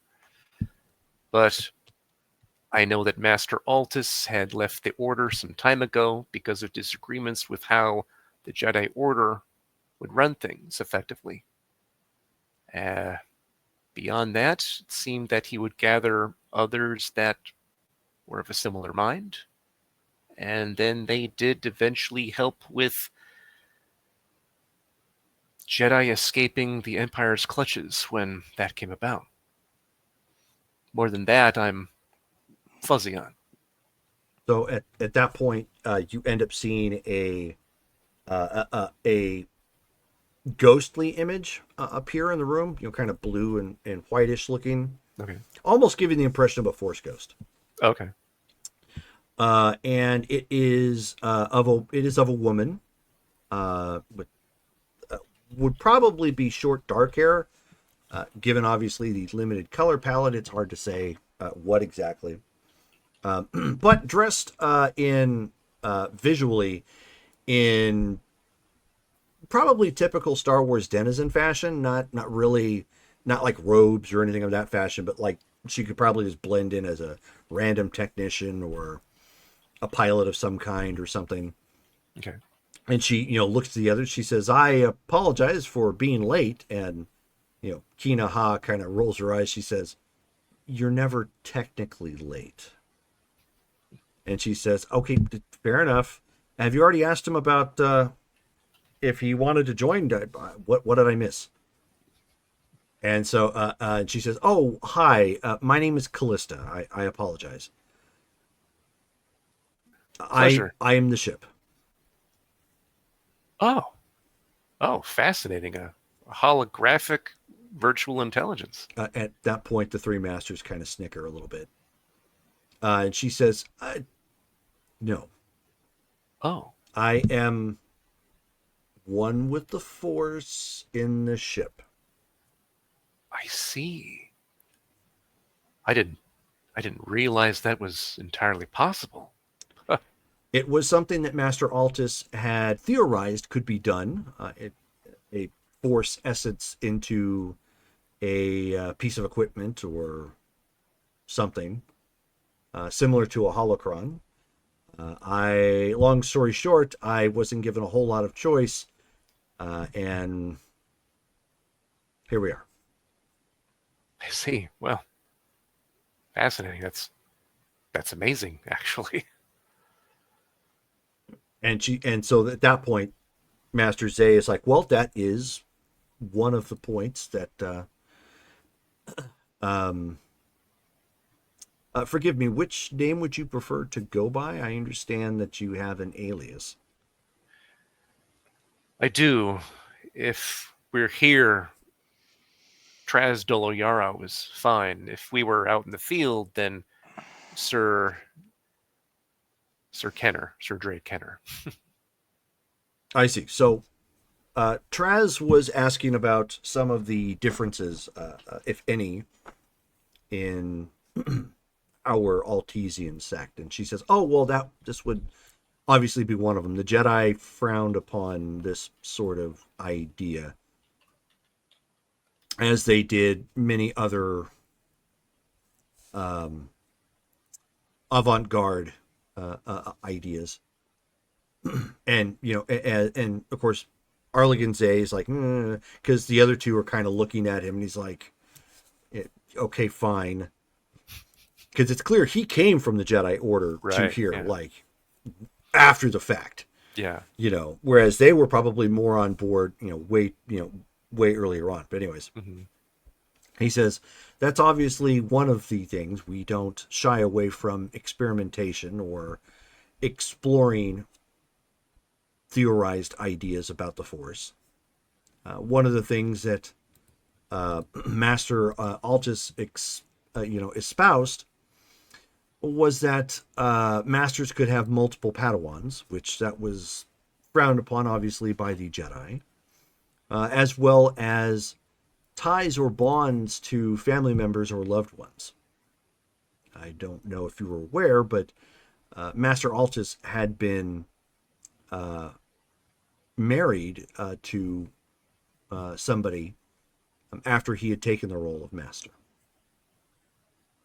I didn't know that. Interesting. Was that one of the main reasons why he was breaking away from the sect? I'm unaware of the timing of it all. I don't think so. I think it was more gradual than that, and this was something that just added to it after the fact. I see.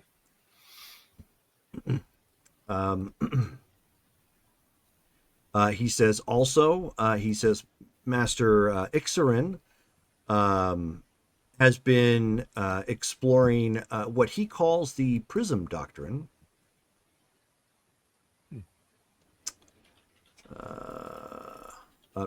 He says it's more reflective of the Force, and that the Force is an energy, and what we do with it is what directs it to be, and he kind of looks over at him, to be light or dark.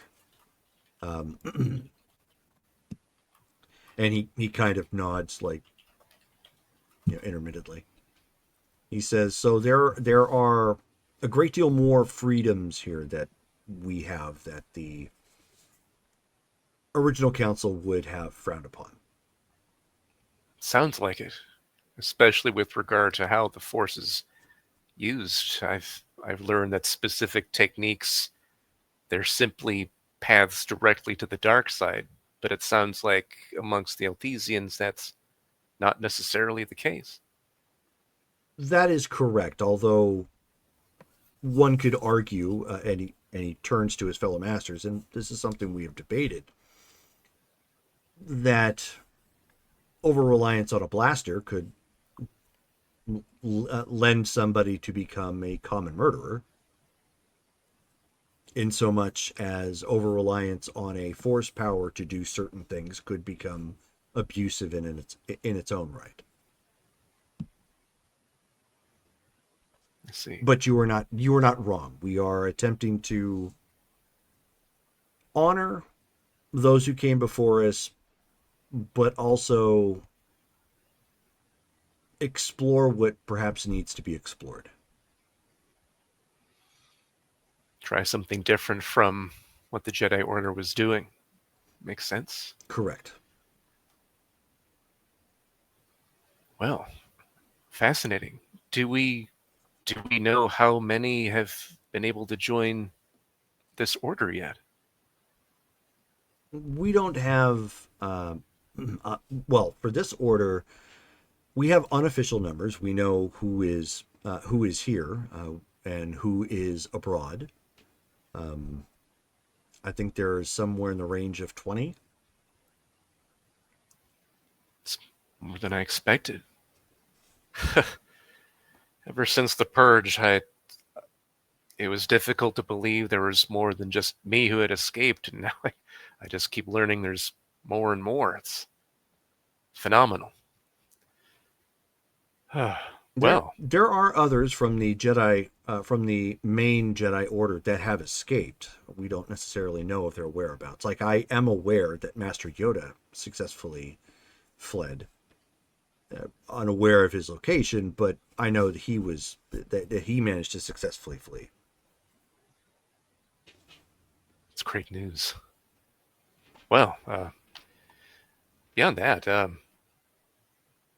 fascinating. Yeah. What are your thoughts on encountering others that are outside this order, such as those who are of a, like you said before, a raw talent, they're just on their own, or even Sith themselves?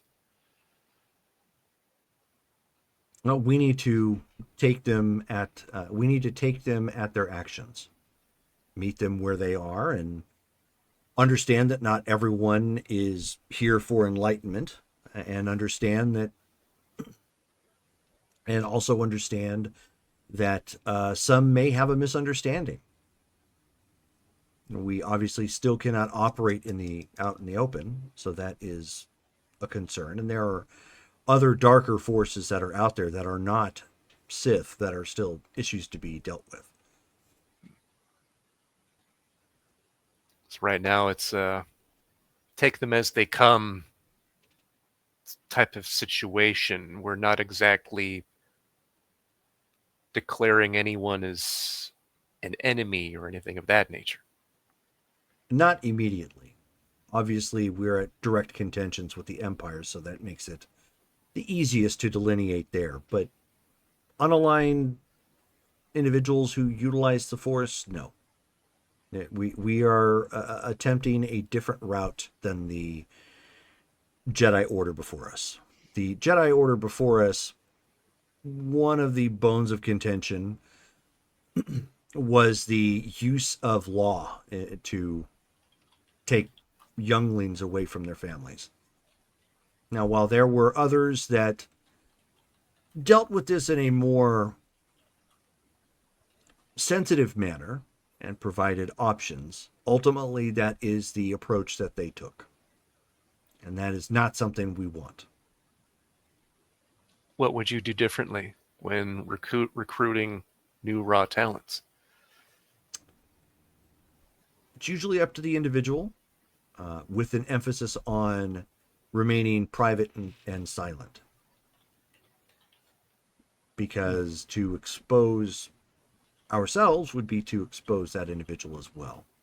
And the Empire has made it a habit of finding those with Force-related abilities and forcing them into their Inquisitor program. And we have heard rumor that is either a succumb to their will or a death sentence. So you can understand the need for privacy in those matters. Of course. That's why we use different names ourselves, at least part of the reason, of course. Correct. Well, so no specific enemies except, of course, going up against the Empire, you don't then seek out recruits, or is there a way that you go about finding others that would join? So Callista's like, "Oh, I can answer that," and so she kind of waves her hand real quick, and you see a monitor pop up on the table itself, and you see the training hall, and there's 8 in there currently, 8 Padawans. Okay. Do they all look like they're about the same age or various ages? Various ages, Okay. but all probably under 20. Okay. So he looks, he's like, interesting. So you don't focus on finding small children, you find them as they are, however they are. Good point, she says, and she didn't mean to interrupt, Master Zay. She says, but you're accurate. Yes, that is correct. We recognize that anyone may be taught the Force, if they are Force sensitive, and many may have been without any sort of tutelage or even capability because they've had to hide it from the Empire. So we do not exclude those who were of quote unquote, and she says with little derision, youngling age. Interesting. Wow. That is very different. And you mentioned emotional attachments and relationships before. What exactly is the stance? Since it seemed that we were told, of course, over and over that to follow that to its ultimate conclusion was a definite path to the dark side. And at that point, Master Ixarin chimes in and he says, and that particular policy over hundreds of years has led to some of the worst Sith that we've seen. It's an excellent point. Interesting. So you wouldn't be worried or have cause for concern of perhaps Jedi finding each other and giving birth to stronger and stronger Jedi over time? The strength of the Jedi seemed like it may have been a concern for the previous order, but for you, it's different?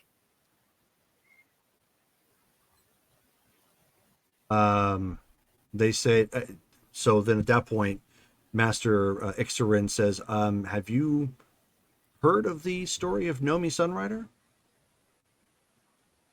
Nomi Sunrider. Would he have known that? Would he need to make a roll? No? Okay. No. Okay. You might be able to roll for it if you roll high enough, but she definitely was not taught. Okay. I'll just say he doesn't know and be like, Sure. I've never Nomi Sunrider. Who's that?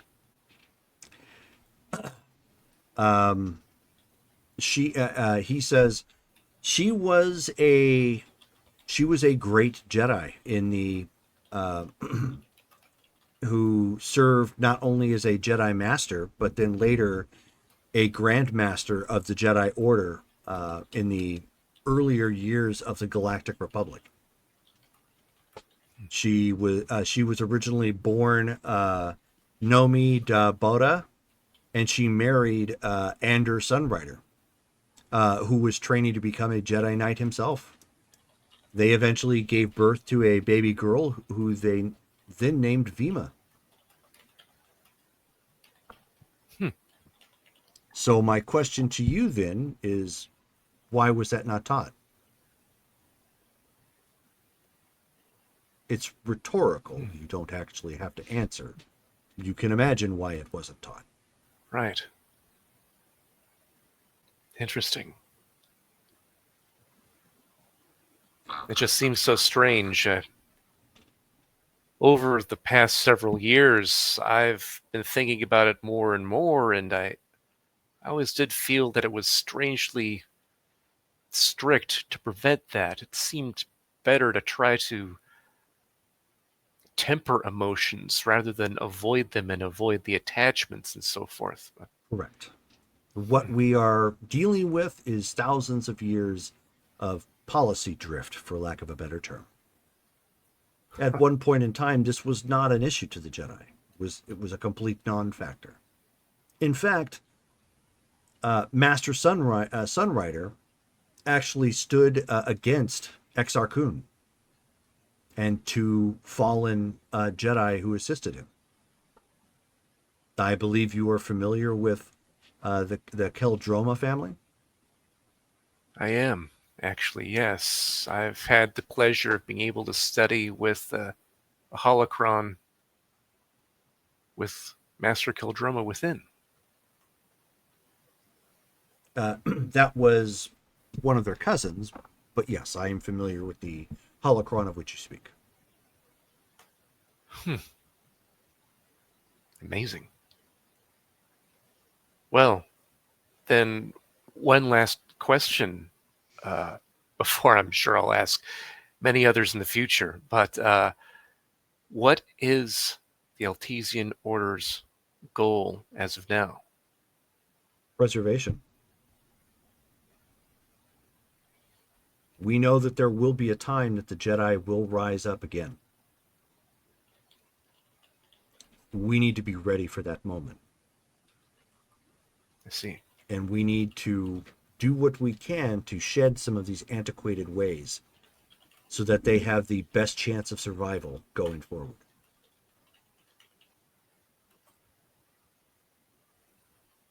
In addition to that, we have begun, slowly but surely, attempting to recover other artifacts that were tied to the Jedi Order. Again, preservation. Of course. Seems so much has been lost. I'm sure much has been destroyed ever since the Empire took over. But it all makes sense. Well, if you'll have me, Masters, I would appreciate being able to join your order. So at that point, Master Zay stands and he says, then kneel before us. He steps forward and kneels down. And he says, then it is, and he ignites his lightsaber as if he's going to basically knight you. A little different, obviously. And he says, it is the opinion of this council that Traz Dolayaro not only be accepted within our order, as he personifies that which it continues to grow as an Altesian sect member, but that this council now recognizes him as a Jedi Knight. And so he turns and looks and he says, are there any opposed? And of course, everyone says no. And then he extinguishes his lightsaber and he says, rise, Brother Dolayaro. You are now a Jedi Knight within this order. And he stands and smiles. Thank you, Masters. I won't let you down.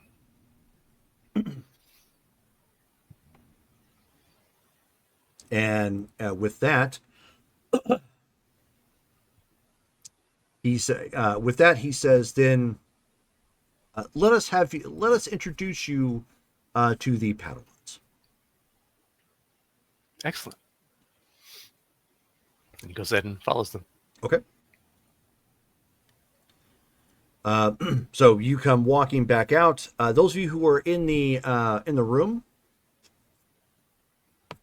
and waiting, eventually you see that Drade comes walking back out. He is with Master Ha again.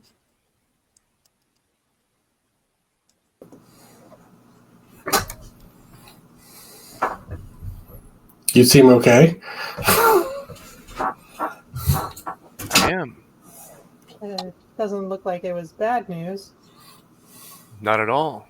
Good news. They are reestablishing a new order that will be following different rules than from the previous one that had been decimated. Why? Maybe.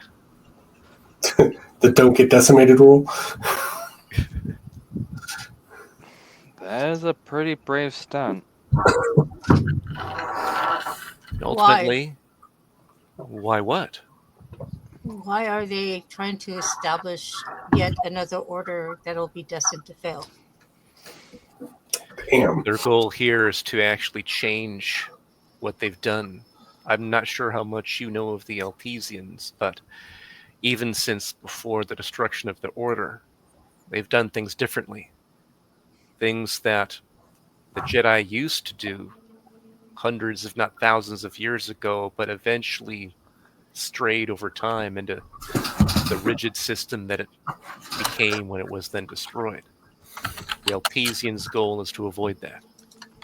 So they're not going to teach them a code that's going to cage them or fill their minds with delusions. Let me give you some examples. Montana's watching Asada at this point. Yeah, Yeah, Dorn's yeah. Kina yeah, Ha no, is just Dorn's watching at eyeing this point. her because of the fact that the moment she said that, the thoughts going through his head is, would you prefer the Empire stay in power? So, as an example, multiple Padawans can be taken under a single master rather than one at a time, as well as the ability to form relationships. The previous order was against that. They believed that too strong of an emotion would simply lead to the dark side. But that isn't the way that it used to be, even thousands of years ago. That The goal was to change. I would agree with. That led to a sickness within the Jedi Order. So, yes, I would agree. Emotion is a tool, never a master. No one should be a master over another. So A with master is to have a slave, whether it is forced or even agreed upon, because slavery, one way or the other, will destroy the soul. I agree with you. I don't see anybody here as masters over slaves, only masters over knowledge and use and understanding of the Force, which I think is ultimately one of the prime goals here. They've made it very clear they want to preserve knowledge of the Jedi, the Force, things that have been gotten rid of and destroyed by the Empire and anyone else that would go against Force users. They want to see what can be done and truly understand it, much more so than what our order used to. They were very strict before. Well, one thing I've learned is that the Force is not your friend, nor is it your enemy. It is simply is. It is not something to be controlled. It is not something to kneel down to, nor is it something to wear as a badge of glory. So, What Which- the Ma- youth? Oh, so sorry. Master Which- Ha at that point, kind of smirks as she's talking about that, and she says, "Do you sound like you should probably speak to Master Ixarin?" I know who the teacher named Ixarin is. I've studied under him before. You should discuss it with him then at some point. Sounds like you have similar views. I'm not opposed to that. Is Master Extern like here, or do we just walk out with Master Ha? No, you're just walking out with Master Ha at this point. Okay. So then, So I'm curious then, what path are you going to follow then? I hadn't thought of that. Actually, I hadn't thought of it as paths, but I guess I'll have to think of that, especially since I've already been knighted by the order. She's gonna arch her brow at him, but she won't say anything. Not yet. I see.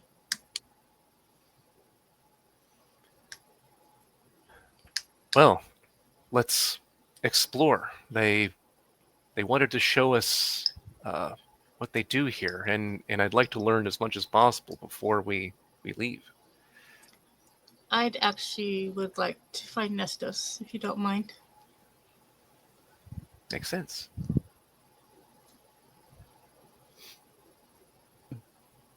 Okay, so you guys, so she has you follow her as you walk into one of the training rooms that the Padawans are at. Looks like most of them are in here, including Nestos and Merrick. They are playing apparently a high stakes version of tag. And the way basically the way this room works is a lot like the Danger Room to the X-Men. So the room can pivot, can change. It has a natural kind of landscape to it initially, but it can move and pivot a bit to create more obstacles or change the landscape as necessary if they need to train on like flatlands or rocky terrain or around trees or whatever have you. They're not like hard light obstacles. They're actually more just like physical obstacles that would come up. They're not using lightsabers, and they're bouncing around and using terrain and force pushes as they can to set people off balance. There's a pool of water that sits kind of in the middle. Looks like Nestos is totally okay with being on the losing end of this. He loves water. Right. So anytime he gets knocked off, he's like whee, splash, sort of thing, and just having a grand time He with knocks himself off on purpose. Yeah, like, Yeah, he's just oh, like- you yeah, got he's like, me. yeah. Ah. Oh darn! Yeah. I didn't tag you, splash. and he's having fun. Merrick is super into it and is trying to hold his own. So as a rundown, you have the one Vero, as I indicated before, who's in there, and I told you guys the alien race. Elira, Elira, sorry. Elira is in here, and so Vero was the Cassurian, that newer alien race. Elira is a Marillion, so she's just got so those are kind of easy, especially if you played the video game. They're green skin. They usually have some sort of facial tattoos or whatnot, but otherwise they look pretty darn human. Then you have Javine, who is a human. Mara, who is a human. You have Rix, who's a Nowlatan. So they got the long kind Nautilin. of squid-like tentacles that go back. Oh, right. Like Kit Fisto. Yes. Then there's Ketha, who's a Togruta. Chosvik, who is a Pantaran, which they're near human. They basically look human. They just have blue skin. So they're very similar to the Chiss in that sense. And then you have Urin, who is a Rhodian, who's running around with them. So it's a good mix of kids and races just zipping around, doing their thing, and they're having fun. Obviously, just even by looking at them, some look like they're more stealth based and they try to sneak and hide. Others are way more courageous, like Merrick, for example. Just going straight to the wall and trying his hardest in everything he does. Others are maybe super spatially aware, so they're just always in the right position to get out of the way. So others are kind of having to team up to confuse them, to try and throw that particular person off. So it's very wild and it's very active. And as Kinaha is standing behind everybody, letting you guys watch, and observe, she lays a hand on Nasara's shoulder, and she leans in, cranes her her head down, and she says, "And how are you feeling today, Lady Nasara?" About to be expected. Did you need any refills? We could send you to the medical droid if necessary. Yes, actually, I could top up my supply. Was it just the were you needing vitamins or just the anti sickness medication? The latter. So she Should I go do that now? She says, "Oh, that's not needed." She motions one of the droids over, and refers and basically says, Lady Nasara needs a refill on the prescription she's been given of her anti-nausea medication. And so the droid just nods and goes shuffling off to go to the med bay to pick it up for you. Thank you. Doran just looks over to the master. If you don't mind me asking, what model ship is this? I was told it was a Praxium, but I haven't seen anything like this during my time. She says this is a Jedi Praxium. This particular vessel was created just before the Clone Wars. But it is based off of a vessel type that has given the Jedi mobile ability to be together and be mobile throughout the galaxy. There were not very many made. Yeah. I was told it was a Jedi Praxium. I was just wondering what kind, because that is the kind of ship. Yeah. Because when I first saw it when we pulled in, I immediately noticed it wasn't Imperial. She says, "Oh heavens, no! This is not an Imperial vessel." Yeah, stolen or scavenged Imperial vessels would be common amongst rebellion groups and such. Well, you would be surprised. Never thought I'd see a Clone Wars vessel. Well, there were still many in use, from my understanding. I don't doubt that. I saw some rebels use old separatist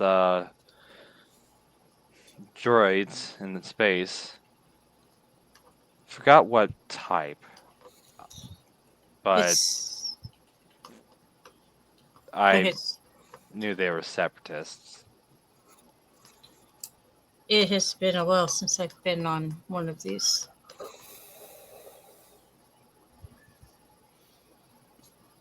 And she says, "You are also welcome to come back anytime that you wish to train with one of the masters, should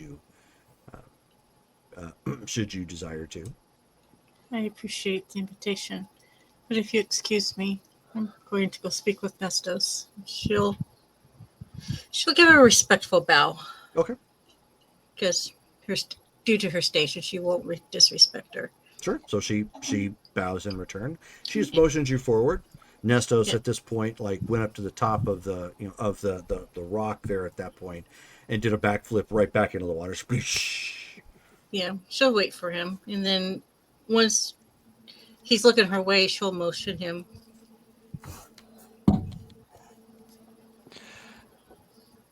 Doran just speaks up once she's gone. She's had quite the adventure that changed her. Don't know what, though. We found her on Fondor on our way here. Montan is looking at Nasara with curious ears, but he's not saying anything. So at that point, Asada comes walking up, and Nestos, like he's swimming out of a pool, just like whoosh, whoosh, whoosh. He gets up and then does a shake, and water's just like flinging everywhere. Just whoosh. Nestos, would you care to join me for a walk? I'm not in trouble, am I? No. Okay, sure. If anyone is, it is I. Okay, but I'm not in a position to ground you. Just so we know, we're clear. I've been told many times that I'm not allowed to do that. Noted. She'll motion him on. Okay. And when they're away from everyone else, she will turn to him and kneel. I owe you an apology. I did you wrong. So he's like looking around. Not, And so he holds up his finger and he says, Callista, can we have some privacy, please? And he kind of like looks around, and you see like one light go out in the room where where you're at. Thank you. she kind of look around, but kind of shrugs it off. Oh, the ship has a Jedi living in it. I guess something like that. Interesting. I will explore that later. But yes, no, I did wrong by you. I thought at the time it was the right thing to do. But I have since learned that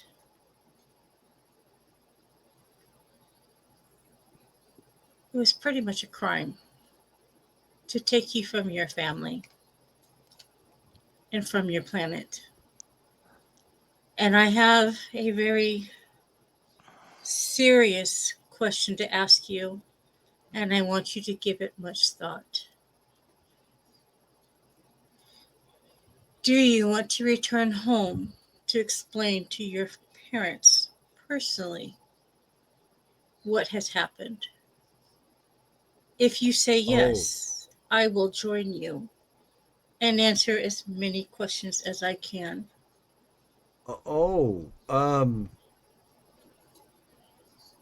I've kind of talked about that with my master, and we're working on a program that translates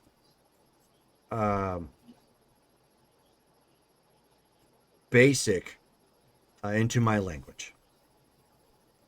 I see. So that way it's easier to talk to everybody. So, what's the word for that? Or term? No, that's not right. In the huts? No. What's that machine? Works? In the works? Is that right? In the works, yes. Okay. Yeah. So it's sort of in the works, but I mean, I don't know about like fate and the force and all that stuff and like why exactly you did what you did, but like Merrick's my best friend, and I wouldn't have him if you didn't take me off the planet.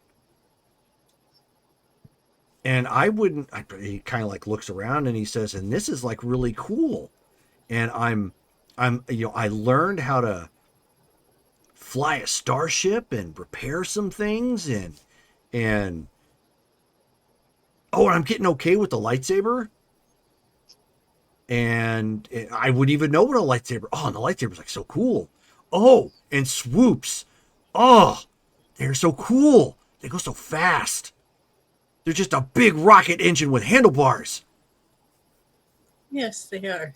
I wouldn't have like any of this stuff. And my room is cool. And Merrick's pet Mixie is mossy but kind of cool. And she has a lot of teeth. Yeah. Her species all do. I wouldn't know Ms. Merrick's mom. And he kind of gets rosy cheeks.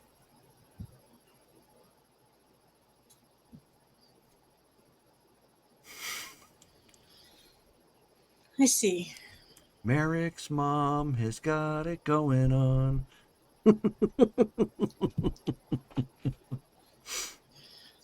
I hope to God you didn't sing that to her.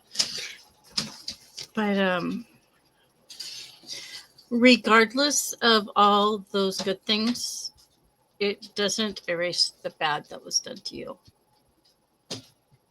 And Drade and I could have handled it much better. We should have listened more to our crewmates when it came to taking you. Okay. So he's kind of like pats you on the shoulder. Does that help? Yes.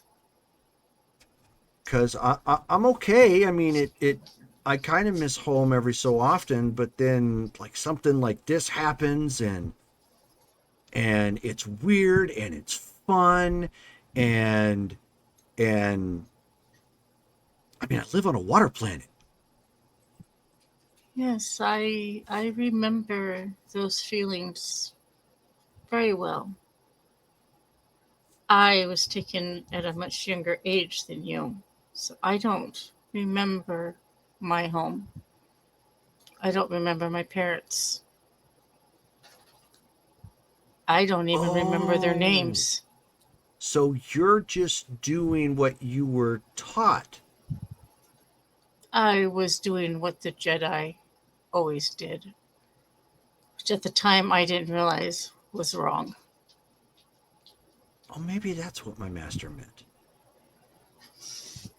I don't know. Merrick and I were hitting each other with our knuckles at that point, so I may have missed that particular lesson. I'm sorry. Well, kidnapping a youth and taking them from their families without... Whoa. Putting a child to sleep? No, kidnapping means taking them away. Pretty much stealing them. I'm never going to get this basic down all the way. Okay, Would you prefer me to speak in your tongue? I don't know if that translates. And he kind of thinks about it and he says, no, that really doesn't translate. That's even weird. No. Let's just stick with this one. You probably don't have a word for that because your society probably never practiced it. You mean taking children like... No. I mean, we have that, but I don't think you want to say it in my language because it means you're trying to lick children, and that doesn't sound right. Noted. But yes, that is what I wanted to talk to you about and ask for your forgiveness.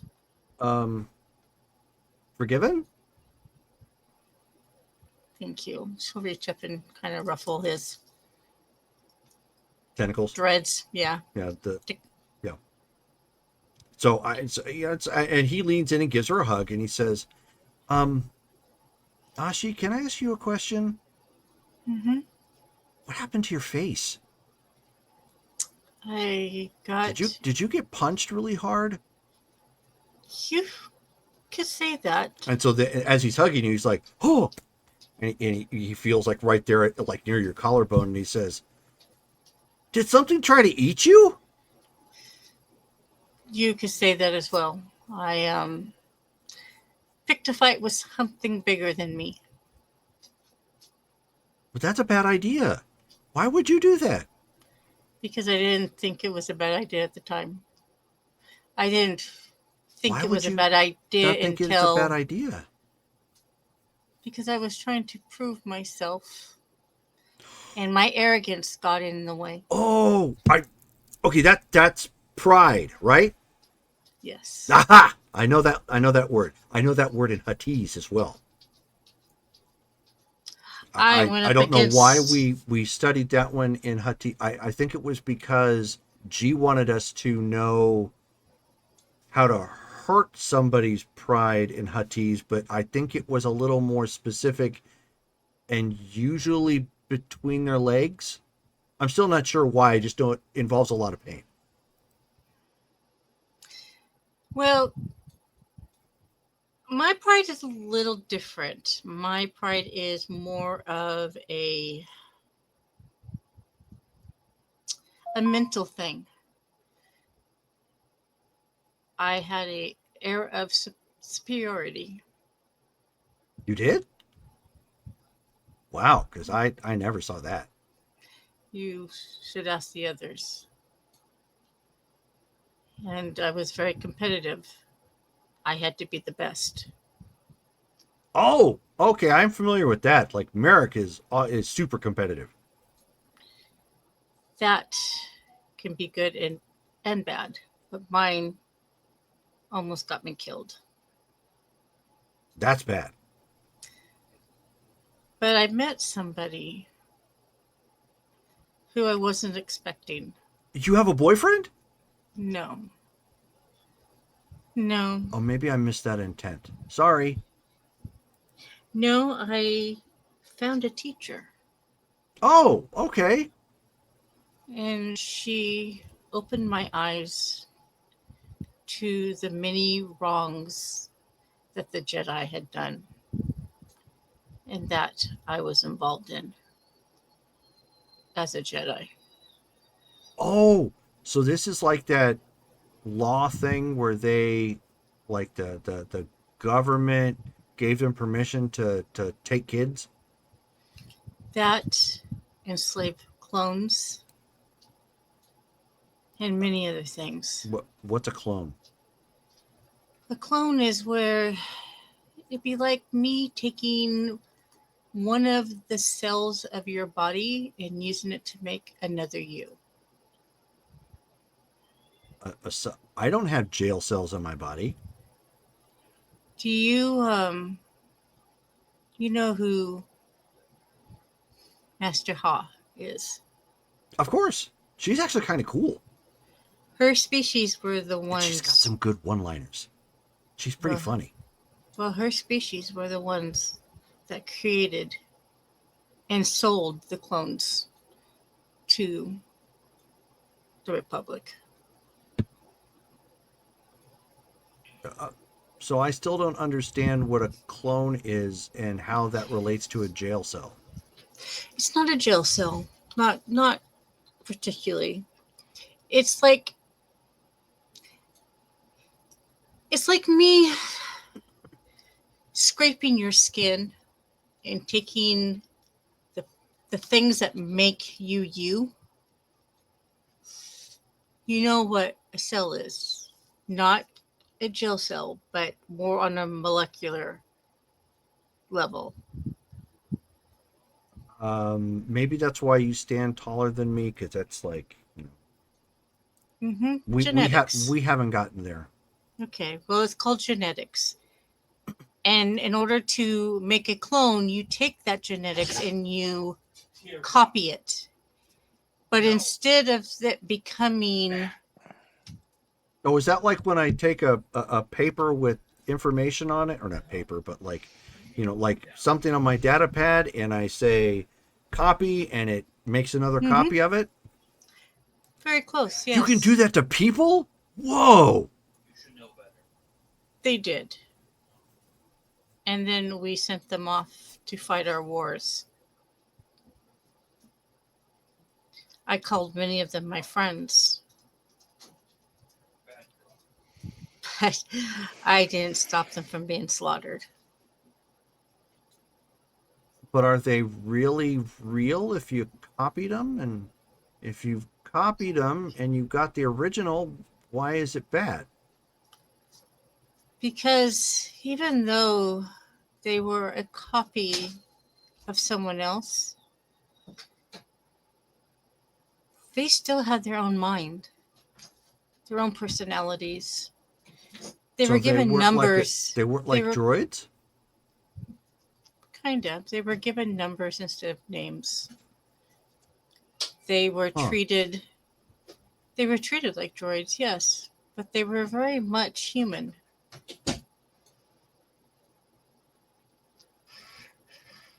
That's deep. Hmm. Is But this something my these- master can give me some books or something on so I can look at it? Probably you can ask him about the clones before the Clone Wars. You could probably even talk to Master Haw, since it was her species that created them. Oh, okay, good idea. She's lived a long time. I bet. I bet she knows like firsthand. Did you know she's like 3,000 years old? She's Yes, it's- old. They can live a long time. But yes, she would be a good resource.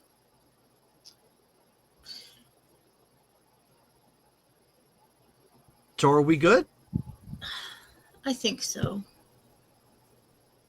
Yeah, you can return to your friends. Okay.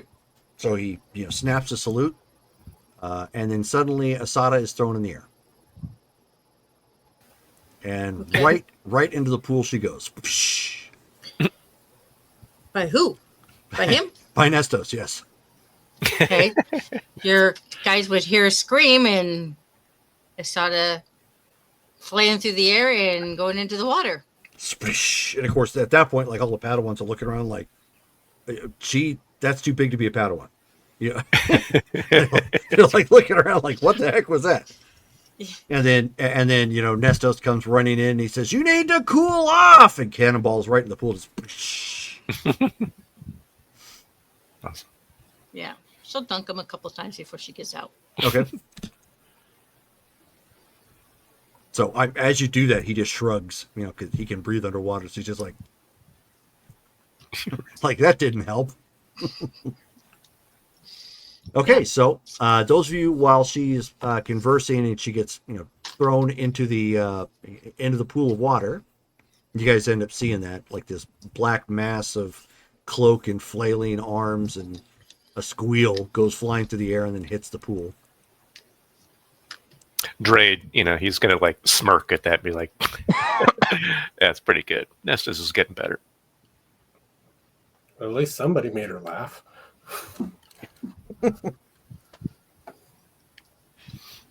Well, it's been an exciting day. And the droid comes back with your prescription. I will thank it and slip it into my pocket. Okay.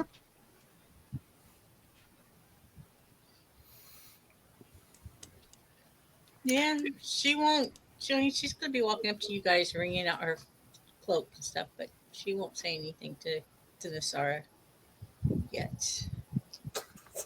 Yes. If he needed a bath or something, I'm pretty sure refreshers are just down the hall.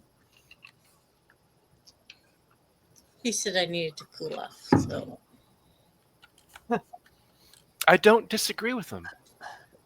But you look cooled off now, so good. and at that moment she's going to shake. Not as good as Montan would do, but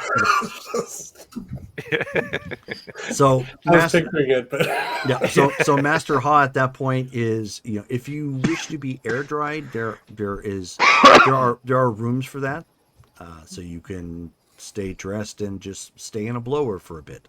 Mhm. But we'll leave that up to you. she's going to go take advantage of that. Okay. So she motions for a droid to come over and walk her over to one of those dryer rooms that they've got set up. Something tells me that this is the reason that the boys wanted to come. Guess it makes a difference training with this kind of facility and these kind of things. And with others similar to their age, now they can experience more of the Force and what it's like to be with others who can do what they do. And I think it's good for Nestos to see other races too. Yeah, I noticed there was a Rodian amongst them. Yeah, it looks like there's a pretty good variety. Yeah. The Force doesn't discriminate on who it can make sensitive. I've seen all sorts. Yeah, no, like Nasarat said, it makes sense why they practically begged to come. I've yet to see a Bothan Jedi. They're probably out there. I guess we'll have to keep our eyes open, or maybe ask someone. Maybe they know. They're not going to come out just saying they're a Jedi. I mean, This- ask one of the masters here if they have any records of Bothan Jedi. Oh, that probably.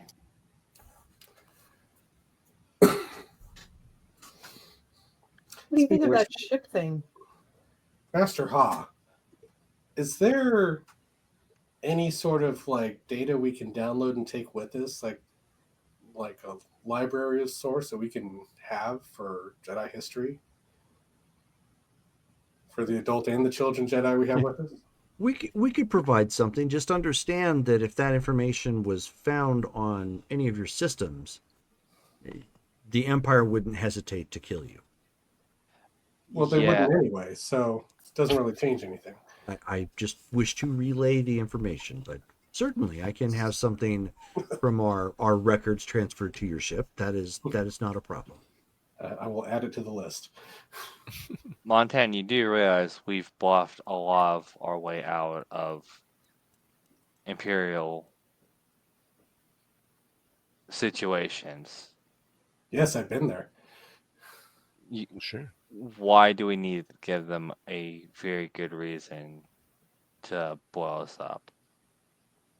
Okay, you think I can't dump the info if we get boarded? Yeah, it seems like a simple delete command could actually take care of that if we absolutely needed to. It's not like a physical item that we'd have to hide or destroy somehow. It's just information. Yeah, and Asada's going to come up behind them. What do you think they're going to do when they find the hologram? She's mostly dry at this point. Right. That too. That's why we have that hidden spot, which is somehow just never hidden. Every time we've been searched, they found it. And I It is paid the good worst. money. That's supposed to be top of the line. It is the worst secret closet you could buy. Yeah, no, exactly. I'm just trying to be safe and sorry. Understandable. Yeah, but there's a point where you can be so safe you're not useful. Maybe we should ask the boys if they could find a hiding spot for it.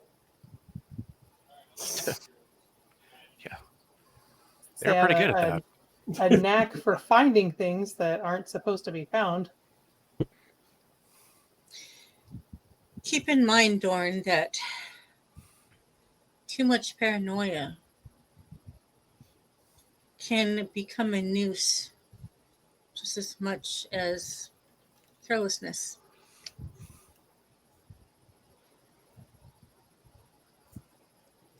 And so Master Ha walks off at this point. She goes to address the children, the Padawans. Can that be explained in non-Jedi terms? 1 second, I was explaining the scene. Oh, sorry. That's okay. So Master Ha goes out and gathers, the Padawans. Pardon me. And in doing so, she's having a conversation, a brief conversation with them, making sure that they clean up the area around them and to go dry off. And she talks specifically to Nestos and Merrick, and then they come jogging back.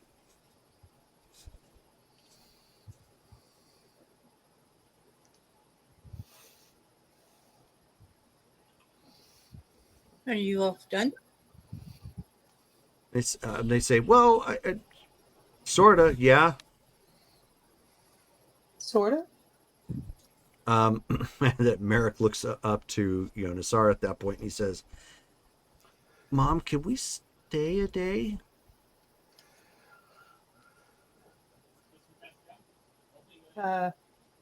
Dre, do you think we need to rush back? We haven't received any word from Lord Tornar, but we can send out a burst transmission to him, keep it encoded, let him know that we'll be here for however long we need. If he needs to reach us, he can.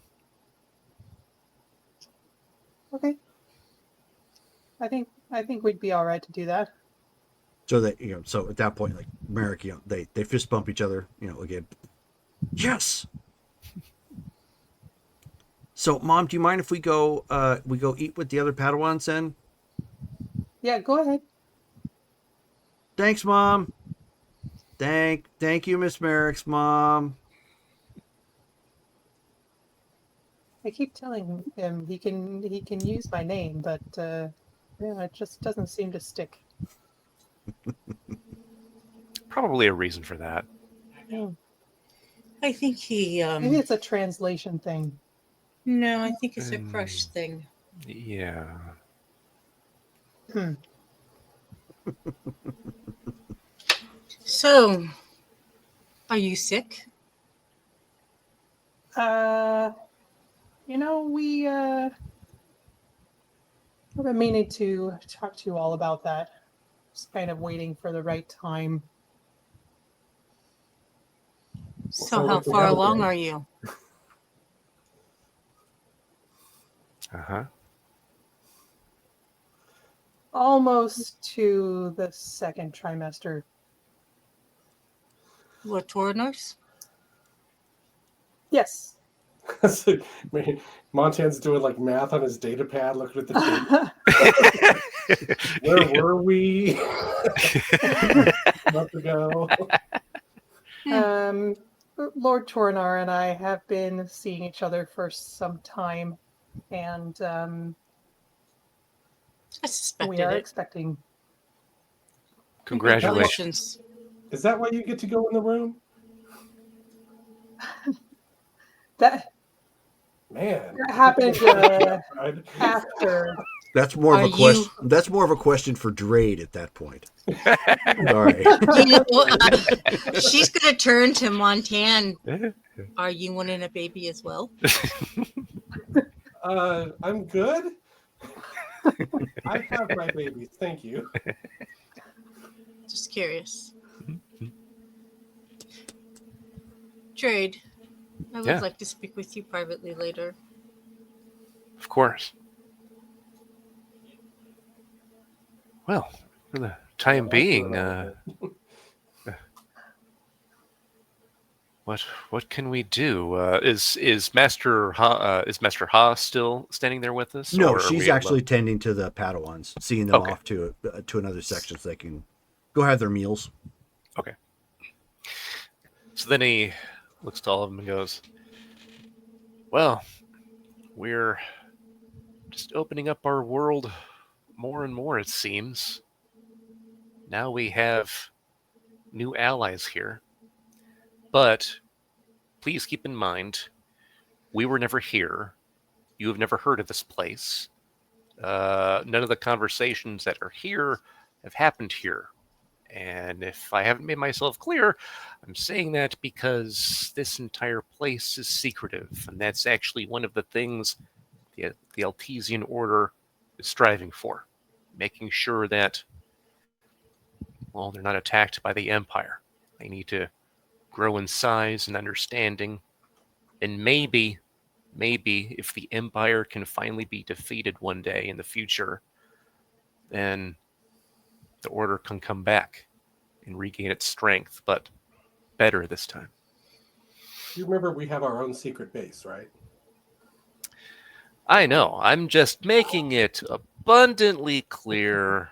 Like, No we get- mention of the Praxium ship or anything. Just now that it's out there. And at No. that point, you see a ghost-like image appear right next to Nasara, and Callista appears, and she says, "I'd like to know more." Ah! Right. Yeah. Sorry, everybody. This is Callista. The Altesians have found methods of combining force essences, personalities of force masters with complicated objects like this ship. she is one such master that's been done with, and Montana so she ears go straight up. controls everything here. Really? Whoa! So you were a former master. Oh, I never held the title of master, no. But I did succeed with one of Master Altus's theories, and here we are. So, somebody gonna tell me about this nifty base, or? Right. Well, might as well let you know. We have a designation known as the Void Hounds, where we are actually attempting to go against the Empire in a way, and therefore we have need of a secret station. Oh, Yes, right, they see Fulcrum's it. network, right? Dre, did you just tell us to keep their home secret, but at the merest question, start telling her about our secret home?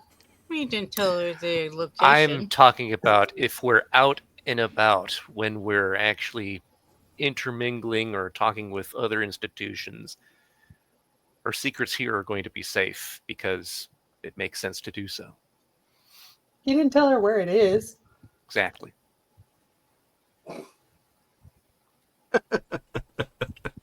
Okay. Okay. Just okay. I'm sensing, lack of trust issues. And she looks to Montana at that point. She says, "If it helps any, you're actually standing in me." I so don't know how to take that. So at that point, she kind of winks. She says,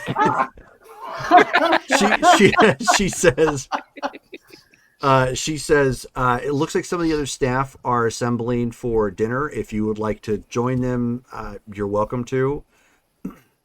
You might even be able to network. There are some Antaran Rangers here on hand. So It's not going to hurt you if we eat something, right?